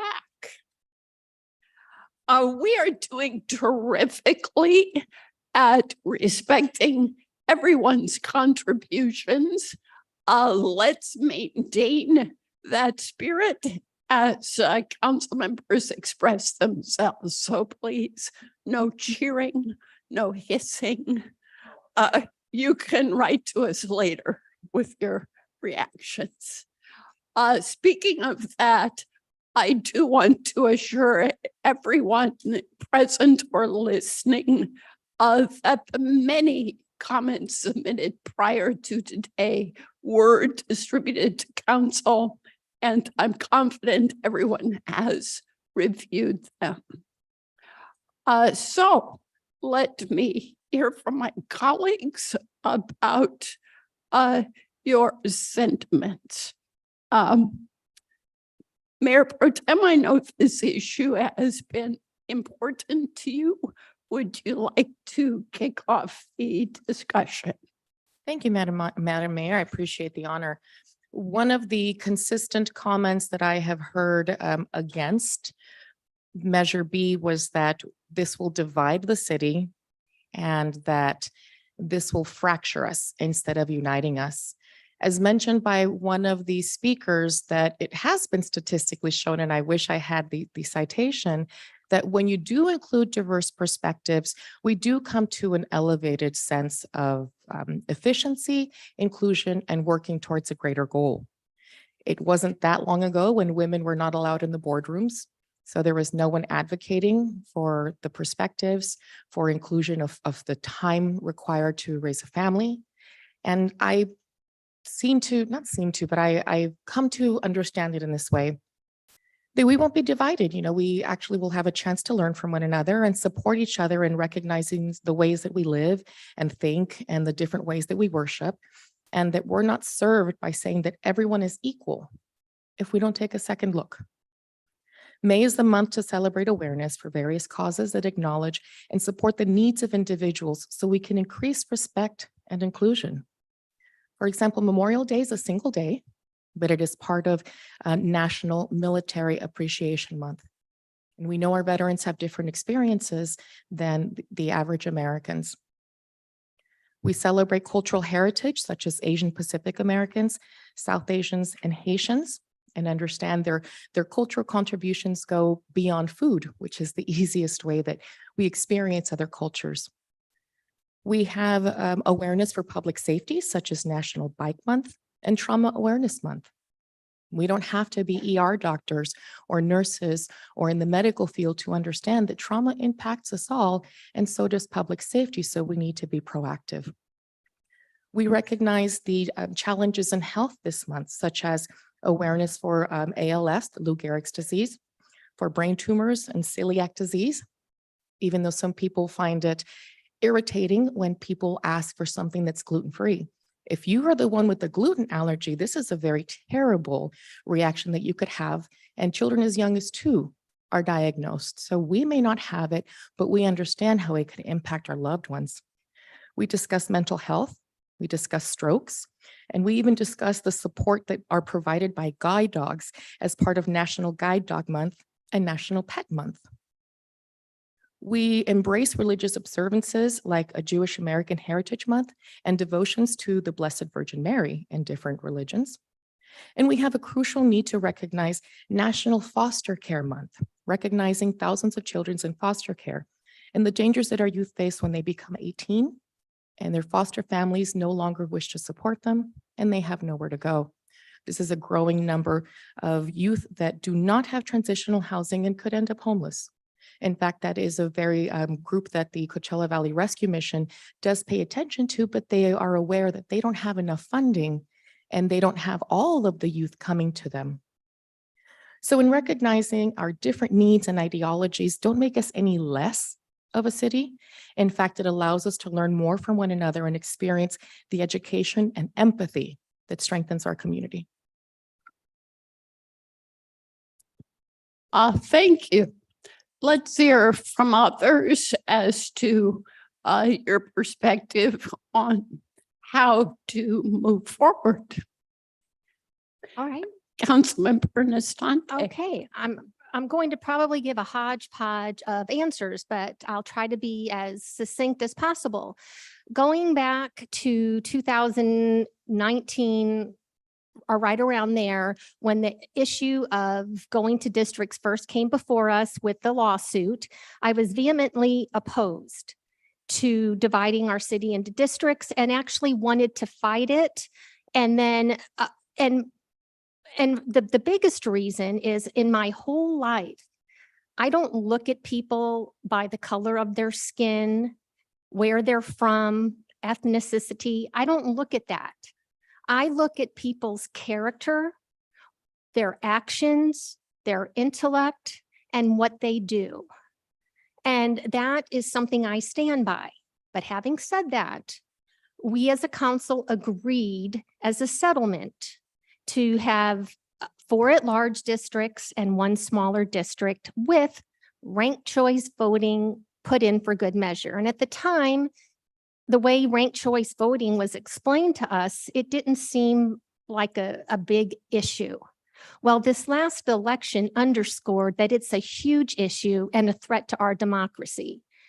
You can vote for 2 people. This last election, you could vote for 2 people. And in this case, there was several people on the ballot, so you would rank them. So your first and second choice that you chose, your first choice did count, but your second choice vote, the person you wanted to fill that second spot, odds are that vote did not count. Your vote did not count for the most part. That is a threat to our democracy. So in this whole debate, we need to take in ranked choice voting. It really needs to be part of the issue. And I'll stop there and I'll let my other colleagues speak and then I'll continue on with where I'm going. Thank you.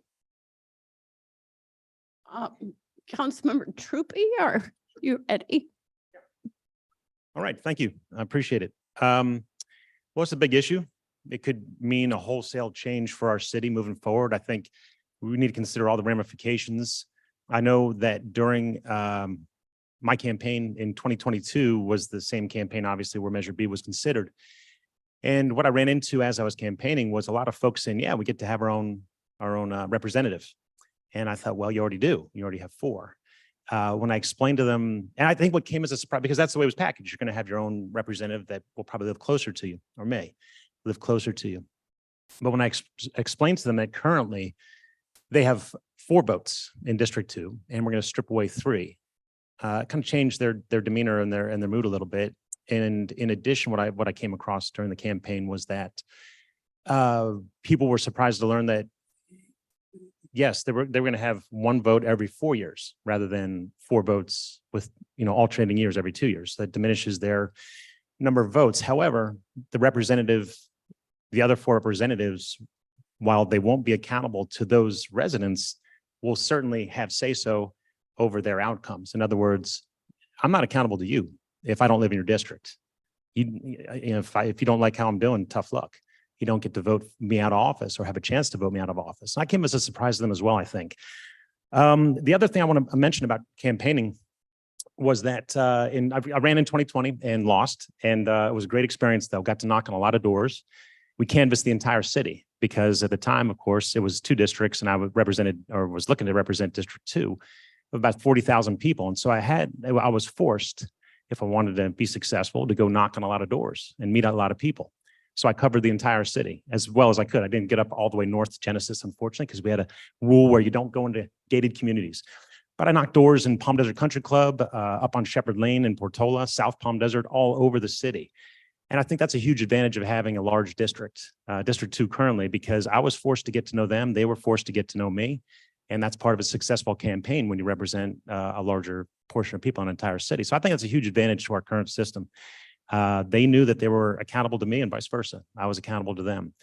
And also keep in mind, I had to by meeting them face to face, I had to familiarize myself with their problems or issues, They knew how to reach me. I got to learn about Palm Desert Country Club, some of the issues they were facing, what was going on in Shepherd's Lane.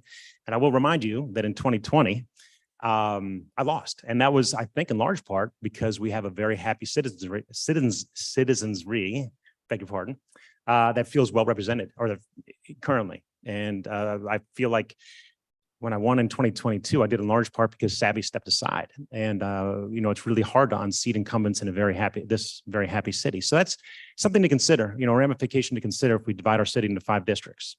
There's a lot more. I don't know how I've been going on and on, but we can do this in parts or pieces. I can go on for about 20 minutes if you want. So you tell me. I've got a lot of points to cover. I can do it now or? Your choice. Let's do it. All We're- right, I'm going to keep going. So, All right, thank you. So Thank let you. us know where you land. I'll let you That know when I'm finished. I'll say end. Okay. A couple other things. I know the arguments were made that you lower the threshold for winning a seat in council if you only say a rep in a district of 10,000 people. But I think we've seen throughout the valley that in cities that have gone to districts, Palm Springs comes to mind, at least one, maybe more, raised in the tens of thousands, even over $100,000 in a district of 8,000 to 10,000 people. So I don't think you're necessarily going to take money out of the race or big money out of the race. If somebody wants a seat bad enough, they're going to raise the money and get the support. So it's not a guarantee. Also looking towards other cities in the valley that have gone to districts, Cathedral City and Desert Hot Springs come to mind. There were several seats where only one candidate ran. So to me, that's a diminished level of choice that you're going to have possibly. I mean, we had in District 2, 40,000 residents, 5 people ran in our last race in a pool of 40,000. Now, if you knock that down to 10,000 person districts, odds are you might only get 1 or 2 people running. Whereas, you had a choice of 5 last time. So that's something to consider. It's harder to find good people. You also might be forced with a choice where you are forced with the option of trading in somebody who's good and experienced and who you like for somebody who lives close by. So, and just by virtue of geography, you're again diminishing choices. So again, something to consider. There's a lot of downside to this. I'm opposed to it. And I've made that clear in my campaign of moving to 5 districts. I may be fighting an uphill battle, we'll see, but I'll make it clear I prefer our 2-district system as it stands. Let's see. Oh, yeah, the other thing to consider, if you don't live, you're going to have one, in a 5-district system, you'll have one representative that's accountable to you. If you don't like what they have to say about, say, a short-term rental issue, or you don't agree with them on a tax issue or whatever, really, you may not have the ear of the other 4. You only have their goodwill to rely upon if you want to get their ear and have them accountable to you. If I don't feel like I might not, if I live in District 2, if it shapes up to 5 districts, District 3, 1, 2, 3, 4, sorry, 1, 3, 4, 5, those residents may not have my ear if I'm not a good-hearted representative who feels like, okay, out of the goodness of my heart, even though I don't, whether you vote for me or not, I don't care because you don't get to vote for me. Your complaints may fall on deaf ears. So that's another thing to consider through this process.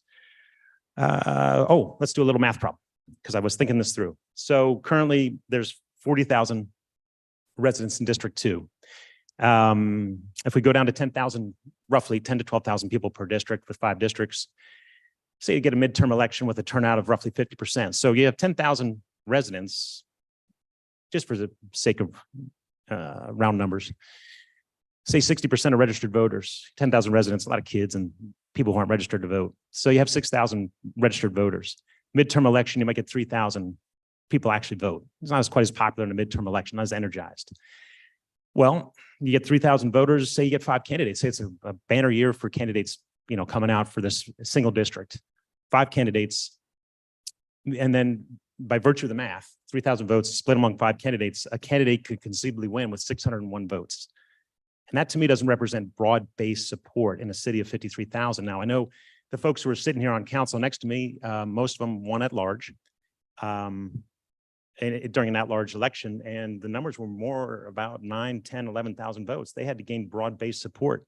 They had to appeal to a lot of residents. They had to listen to a huge cross-section of residents in order to win their seats. And I think that's important to consider too. It takes a serious candidate who's going to go out and listen and try to gain the votes and confidence of a lot of voters. So to me, that's a huge attribute of the system we currently have. Yeah, so I think that is it. And thank you for your time. Councilmember Harnick. Thank you. Just to have a couple observations. Let me say this, that as a member of the larger district, I had 4 votes. I can elect 4 people. And I don't like my votes being taken from me. That doesn't feel like democracy. And for someone says I'll have better representation because I'm going to take your votes from you, it doesn't, is there any logic to that? But here we are today, and there's another little something I noticed. District 1, 42% of the people said, don't take their votes away just because mine were taken away. 42%. They'd already had their votes taken from them. They said, don't do it to everybody else. But here we are today, so let's figure out how we go forward. And you made some great points, Mayor, because this is something that I really hadn't factored in.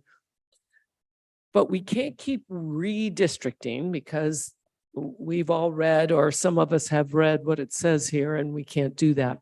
So what do we do with 1,700 under construction homes?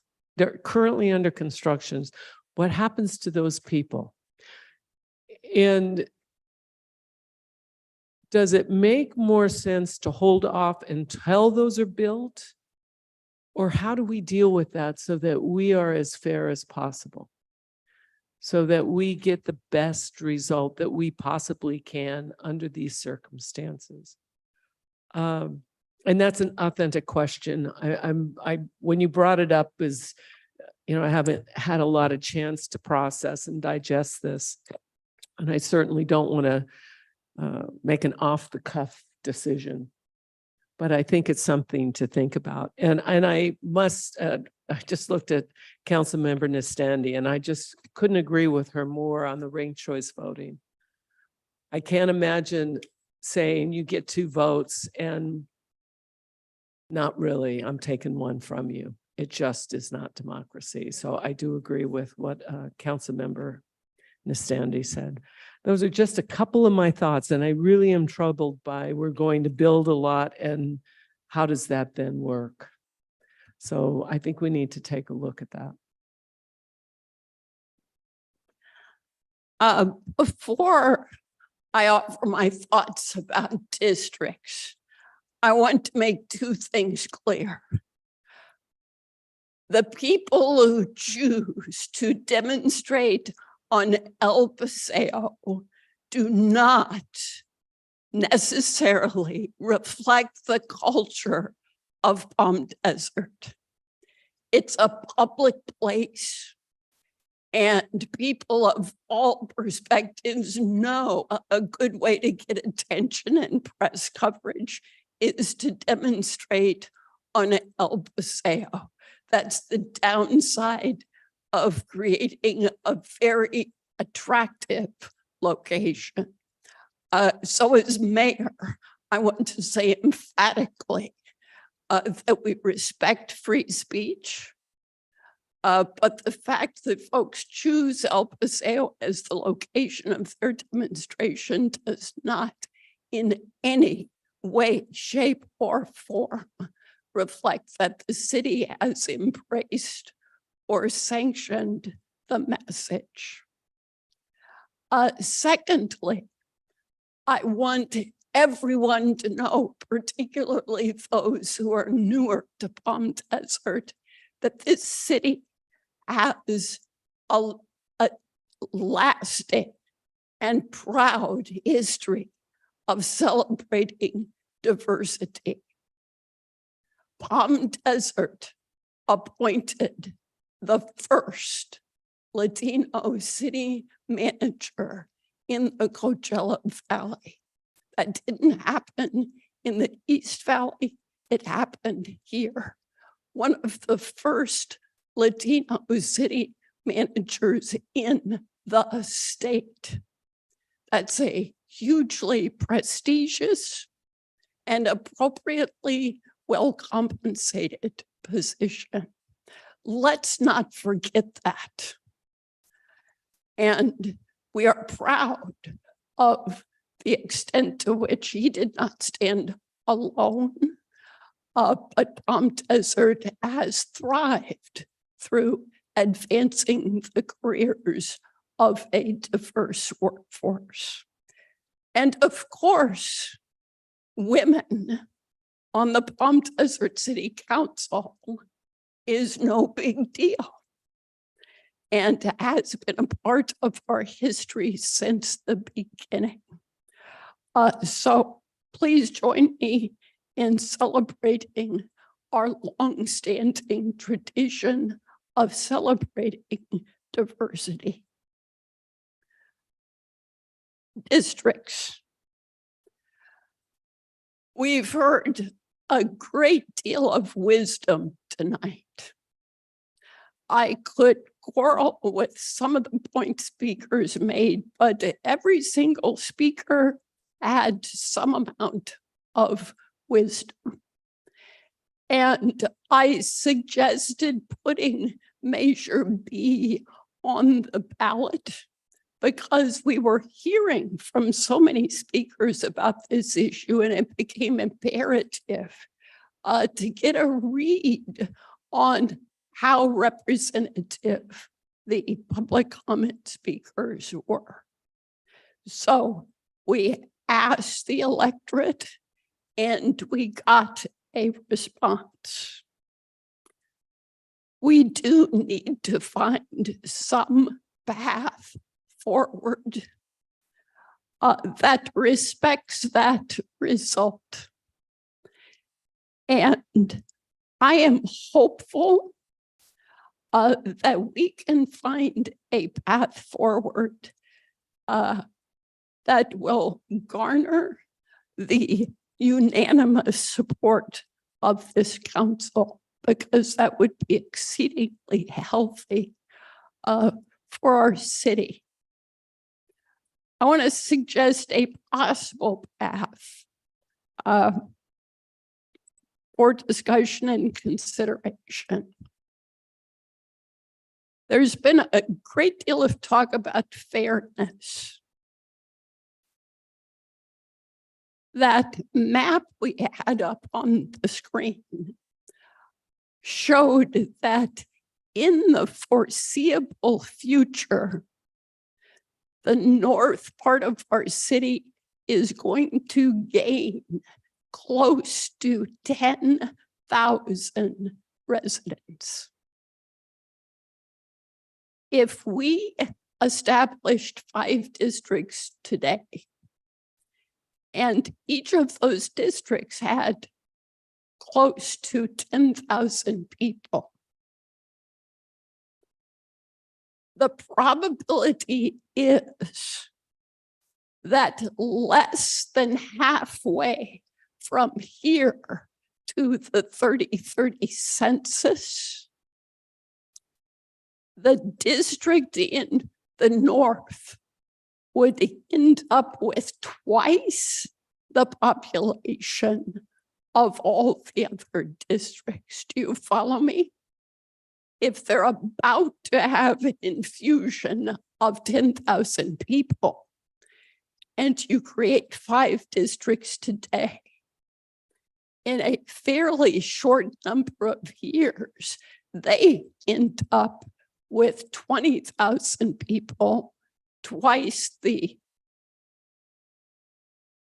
residents of the other districts, but only electing a single person.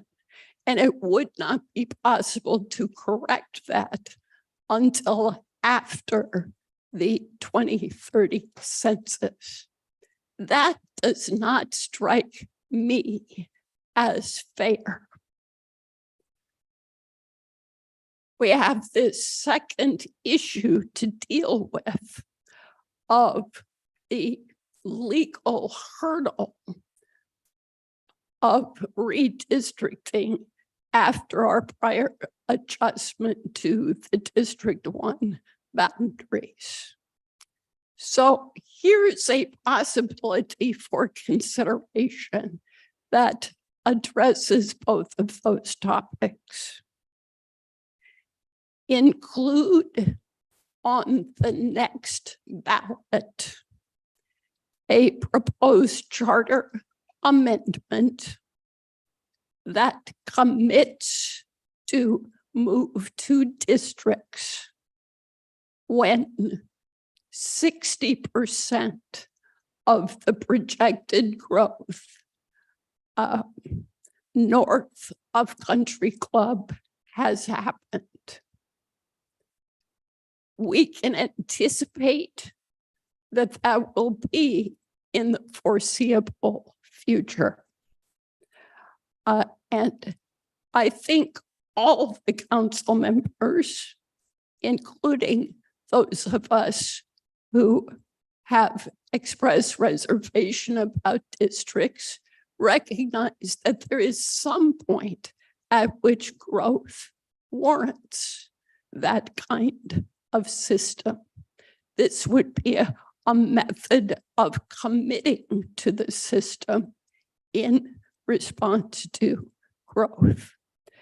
Now, I don't expect it to be possible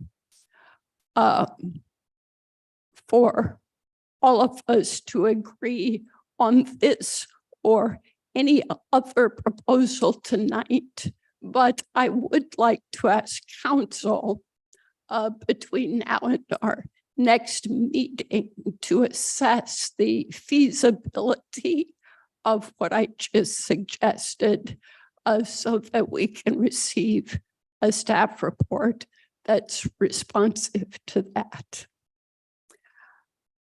And that would afford time for my colleagues to think about this option. And Mayor Pro Tem, I want to also invite you to think about this specific potential consequence. If this council is willing to unanimously adopt that path or some other path that commits to districts at a time certain, I ask you and your co-plaintiff to consider removing ranked choice voting now in exchange for that commitment. And I would not ask that of you if I felt that ranked choice voting was operating progressively to give people opportunities who have not had opportunities in the past. But I would urge upon you that this experience we just had with ranked choice voting actually showed that it is doing the opposite. And let me talk about specifics. Carlos Garcia was one of our candidates in this most recent election. Terrifically sharp individual who serves on the city's finance committee. He's Latino. He lives in the north part of town. Presumably, we would want a system that gives him a full opportunity to be elected. Obviously, in a ranked choice voting environment, anyone running encourages voters to make them the first choice. So Mr.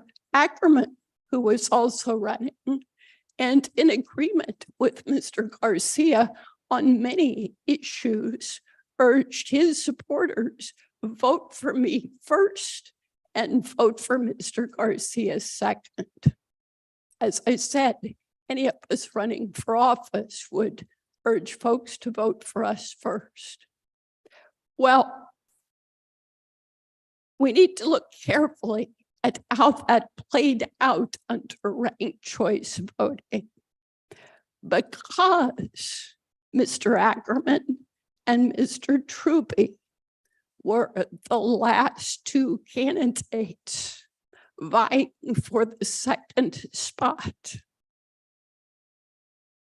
If anyone voted for Mr. Ackerman first and Mr. Garcia second, those Garcia votes were never seen nor counted.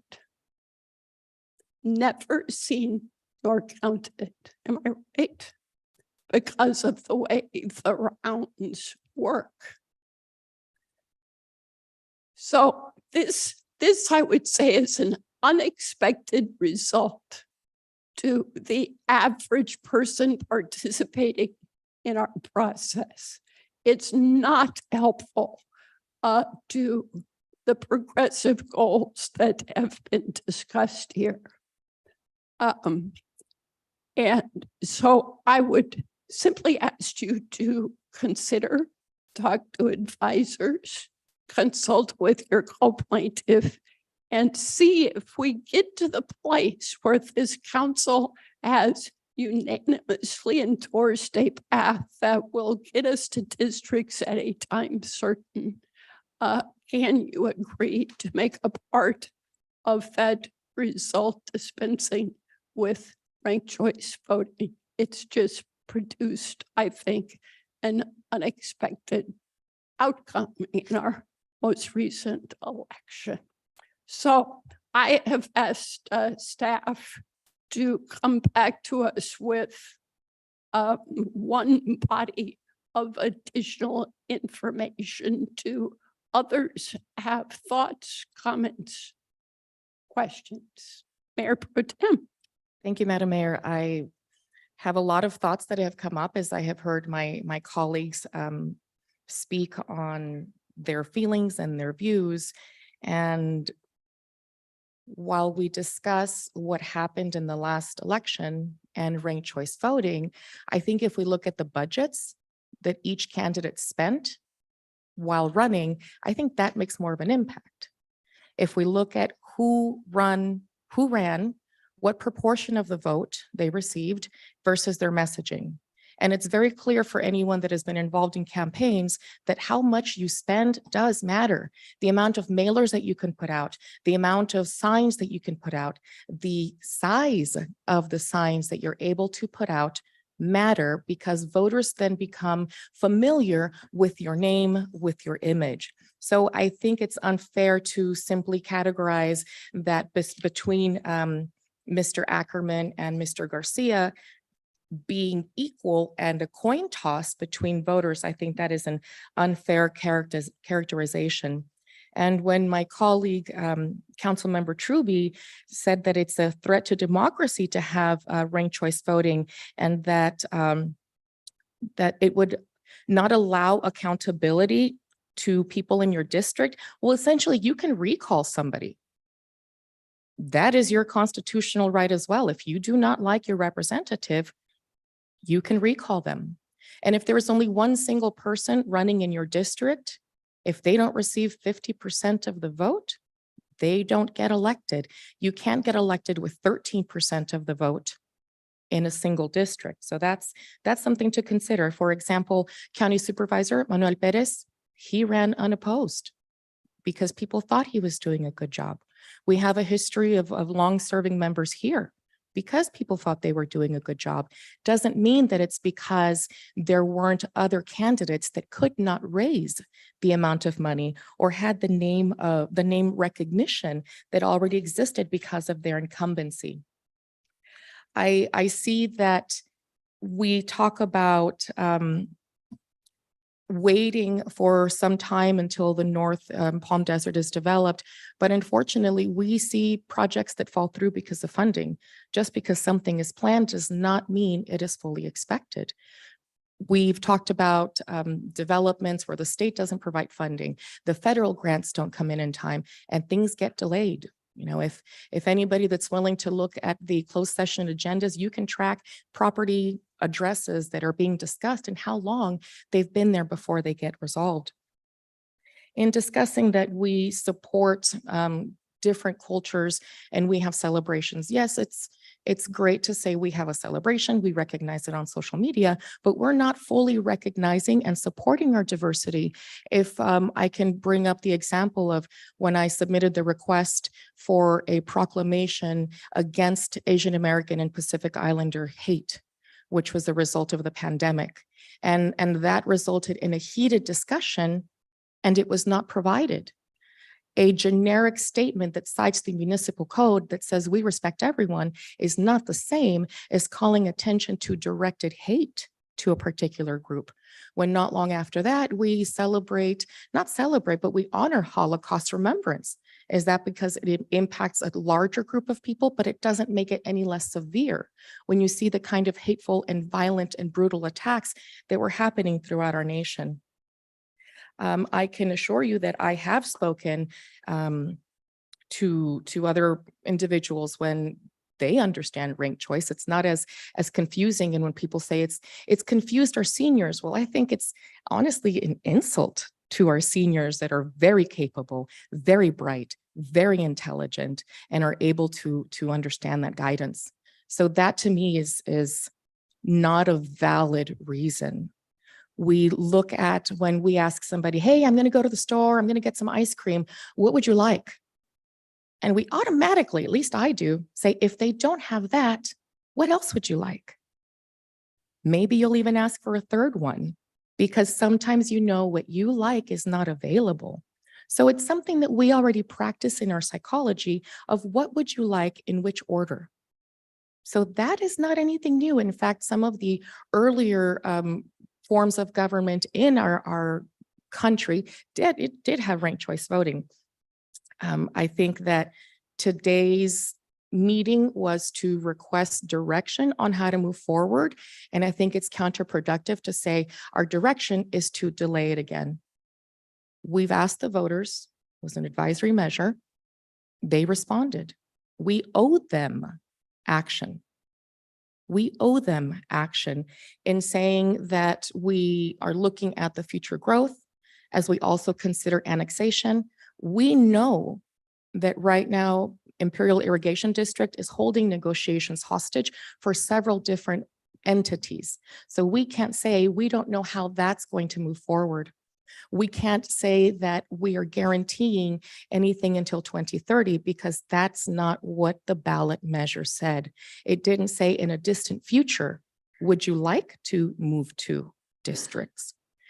And looking at the staff report that was very thoroughly put together by our city clerk, and looking at some of the letters that we received, including the public comments that were made by I think she was Miss Julia of the ACLU, she mentioned that there is still the opportunity because as we implement the new system of redistricting District 2, that would allow us.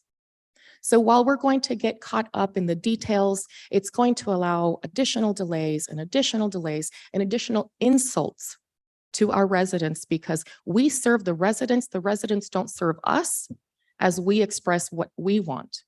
And this is a difficult position to be in.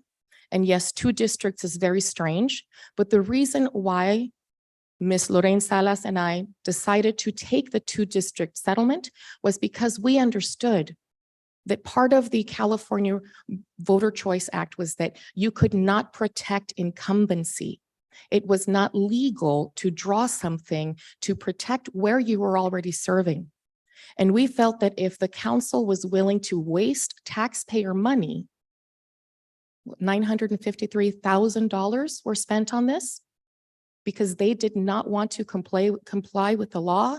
To us, it was distressful to consider that allowing this to move forward again and again would drain millions from the city's general fund. And yes, we are a very well-run city, and I believe I contributed to that by ensuring that we were not wasting additional millions. In saying that there's the possibility of looking to 2030, I'm concerned with that because by asking the voters for an advisory measure. It was essentially, yes, I heard you, but now go ask your dad. I've heard you, but I'm not really quite sure, and I want a second opinion. And when we're asking to delay till 2030, it's like saying, you know what, that sounds great, but let's wait till Christmas. I know you really want that, but you're going to wait till it's a Christmas gift. And to me, that's what it feels like. I know that that's not going to be a very popular opinion. And in terms of saying that this is not democracy, that people's votes are being taken away, that in itself is distressing. If we look at our local representatives, we have Congressman Ken Calvert. He serves our region and represents us in DC. Our Assembly Member Wallace, he represents this region across the state. That doesn't mean that people in Sacramento can't come and say, Assembly Member Wallace, I believe that these are your values and I would like your support with. We are all entitled to seek the advice and representation of others. Congressman Dr. Raul Ruiz is still an advocate for the region. Congressman Mark Takano is a great representative for our region. And when we collaborate, we are stronger. The work that those two Congress members have done for veterans, we know that has had a direct impact on our valley, in particular with the lung issue, the respiratory issue from the burn pits.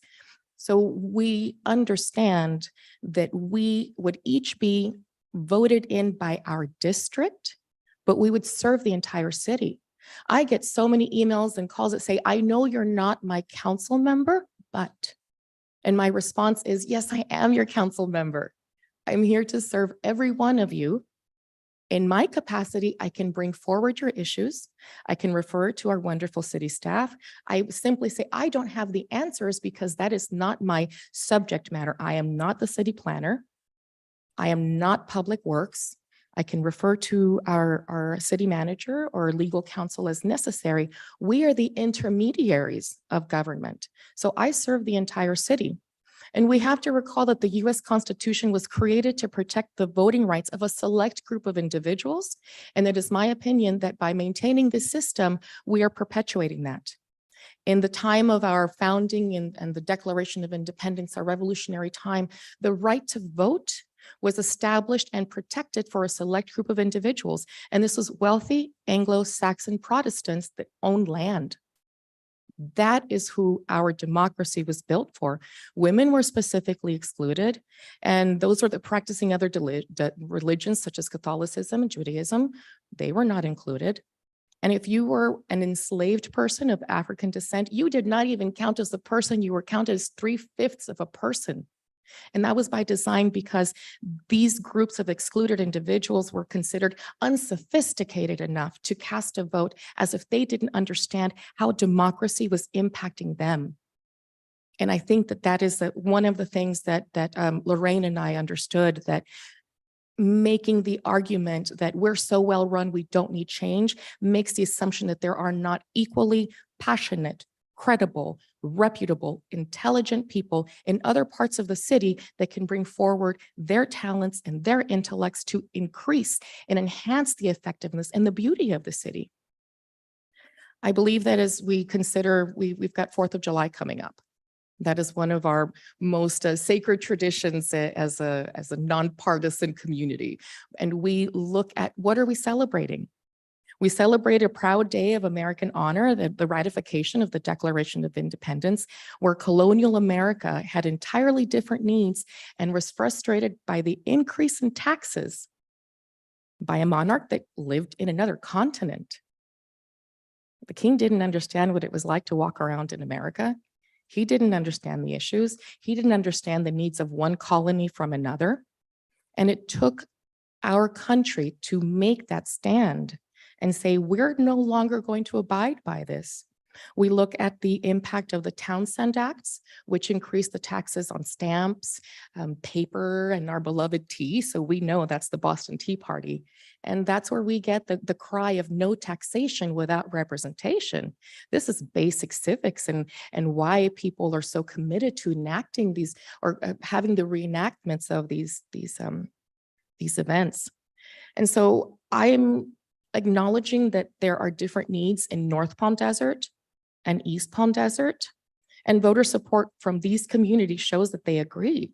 And South Palm Desert's symbolic opposition shows the desire to maintain the decision-making power in what is pretty much as wealthy landowners. This is historic Palm Desert. This is the concentration of wealth of Palm Desert. I'm sure that if we poll the demographics, we can find the arguments to support it. The average home values of these very large homes. When we see the ads for Shadow Mountain, I believe is the development, one of the comments or the advertisement said, we are building $40,000 homes and selling them for $80,000. They were building in exclusion because they wanted to ensure that only their neighbors had that kind of income and insulate themselves from others. How is disenfranchising 22% of residents and 19% of voters equitable? By refusing to adopt districts, this council is reflecting the antiquated ideas of the mid-18th century instead of acknowledging the rights of people needing to vote by district in the 21st century. How is it different to ask residents to agree to a tax increase on the purchase of common goods without dedicated representation and ignoring the clear response from voters in November? Could I comment, Mayor? Let me say thank you first. And Councilmember Nestante. Yes, thank you, Councilmember Quintanilla. I appreciate all your comments. I want to focus on two things. At the very beginning of your discussion, you used the example of ice cream, vanilla, chocolate, vanilla, or raspberry. Can't remember what colors or flavors you said. My issue with ranked choice voting, and Anthony, correct me if I'm wrong, when you're voting for more than one person, for example, this past election, if you could elect two people. So if you voted for Councilmember Harnick, who won 35% of the vote, your second choice vote that you voted for, odds are your vote didn't count for your second choice. Is that correct? Just for clarity, in a traditional election, if you're electing two council members, you get to select two of the candidates. So essentially you get two votes. In ranked choice voting, you're selecting your favorite candidate, and only if that candidate has surplus votes does a portion of your vote transfer off to someone else, but collectively it's still only one vote. Correct. So odds are the two people that are your top two, your second choice, it's a formula. And so that's what I want to do away with ranked choice voting. And Councilmember Quintanilla, I'm willing to go to 5 districts only because we put it on the ballot. I wasn't crazy about putting it on the ballot. In fact, I wanted to fight going to districts, but that's history. We put it on the ballot and the voters voted on it. So that's the issue for me. I'm open-minded if we think it's, Councilmember or Mayor Kelly is making a point that maybe it's premature, but the last thing I want to do is disenfranchise voters. And again, I just want to underscore, I don't believe districts are a good thing. I voted no. However, the measure passed. And here we are. I proposed that we get feedback from staff on the feasibility of the path that I described to see if it might be a basis for a unanimous outcome after everyone has a chance to chew on it. We don't usually ask staff to work unless a majority of the council feel that additional work would be useful. Are there others who join me in thinking that feedback would be helpful? I would like that feedback. Thank you. I do have a quick question. So what you're asking. Let's just see if there's a third. Is there a third person who would like the feedback from staff that I requested? I would. Yeah. Count me as the third, please. And your question? I do. So what you're suggesting is that we ask staff To, Let Sir- me summarize it again. good. And then I'll ask my question. I think I still might have. Yeah.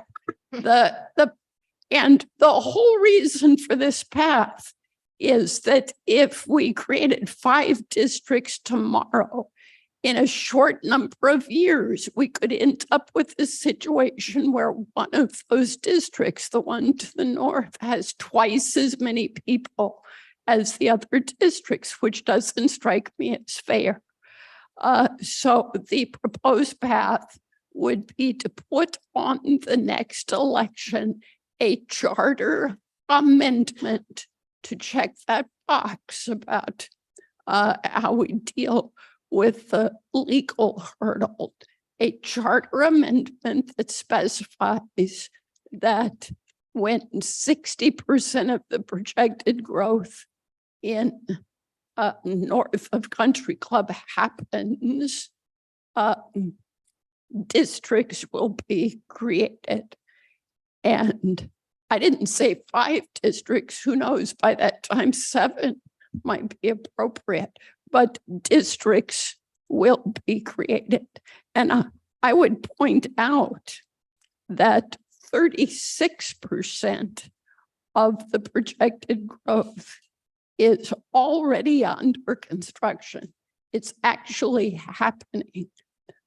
So the ups and downs of the development world still are enabling 36% of that projected growth to be in process. This terrain is not in IID's jurisdiction, but for perhaps a sliver. So I'm asking for feedback on the legal, practical feasibility of that proposed path. Is that clear? Yeah. I think you bring up an excellent point that in the future, we don't know how many districts we could end up with. So if right now we are acknowledging that 5 districts as it stands right now would be equitable, once we see that those 10,000 residents come in, those could be counted in the 2030 census, and that would allow the creating of a 6th district where that would be equitable without changing the city's charter. The staff report also indicates that we are able to make this change by municipal code. And it expresses that whether you make the change to a charter, whether we make the change to municipal code, we have options where we will face legal challenges. So at this point, I would like to see not only the different feasibility, but the extent to which each of these legal challenges could bring forward. Have these types of challenges been presented elsewhere? Have they been lengthy? Because again, I don't know how much more money we have available to keep fighting lawsuits. Just because in the stipulation, it states that I and Ms. Salas can no longer be plaintiffs, that's great. That is great. I'm happy that we got to where we are. That does not guarantee that other residents would not be willing to put in future lawsuits, which is something that I've been hearing over the last week anyway. All right. Well, in asking for feedback, I'm asking for the legal how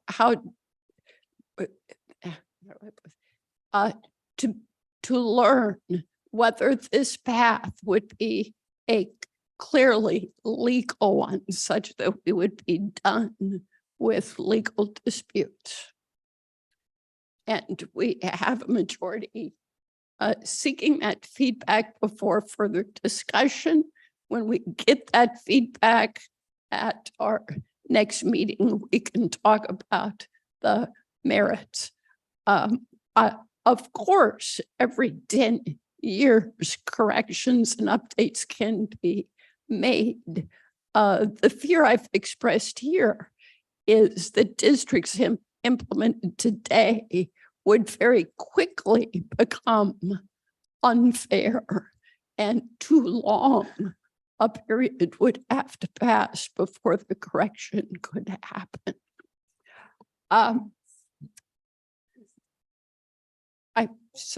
One quick question. Yes. And this may be getting ahead of ourselves and we'll hear it from the staff, I'm sure, but how do you anticipate that 60% being measured? Wouldn't that have to be by census or just a gauge? That will be one of the issues addressed. Okay, perfect. Yeah, I'm just not sure what information staff can give us because they're going to have to predict when we reach 60%. And I don't know how that's really, it's just going to So- be guesswork. What I'm asking for is a response as to the feasibility of this path. So we'll get that at the next meeting. We'll find out if it's feasible. And- So, yes. I want to make a quick note because we've come this far. Let's do it right. More information will make a better result. So let's do it right. And if it takes a little bit longer to do it right, this is the adage, if we don't have time to do it right the first time, how will we have time to do it right the second time? Let's do it right. Let's take our time and let's get all the information we can to make sure we make the best decision for everyone. Right, may we move to the next item? Item 2C is a request for out-of-state travel for Mayor Pro Tem Quintanilla to attend the NALEO 40th Annual Conference, July 11 through 13, 2023 in New York, New York. Mr. Mejia, did you have a staff report? Madam Mayor, you presented the staff report. Any discussion or motion?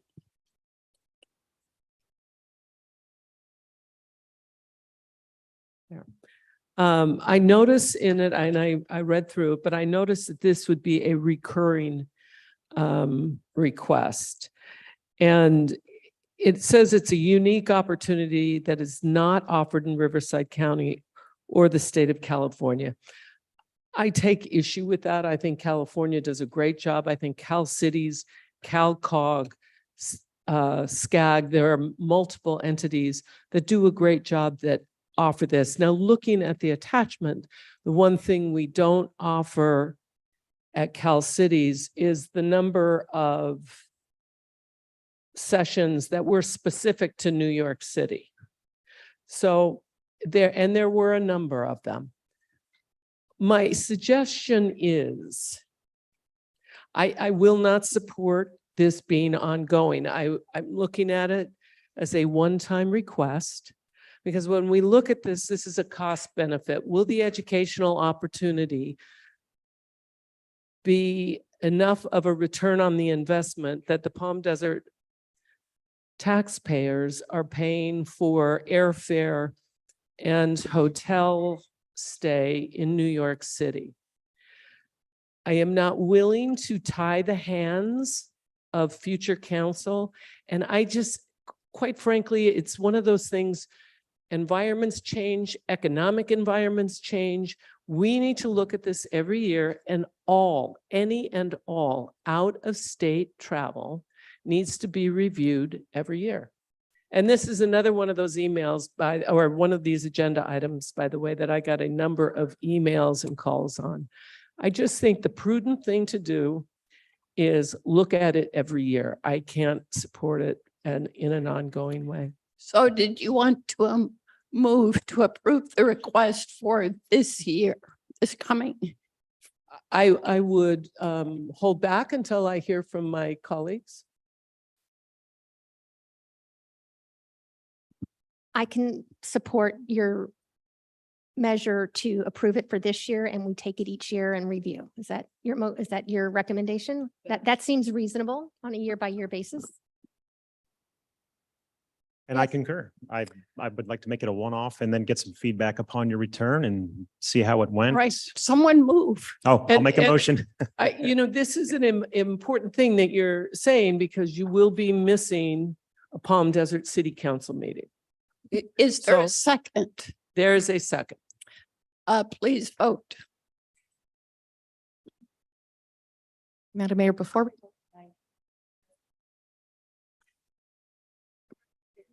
You're about to be approved. Well, please, let's. Motion passes 5-0.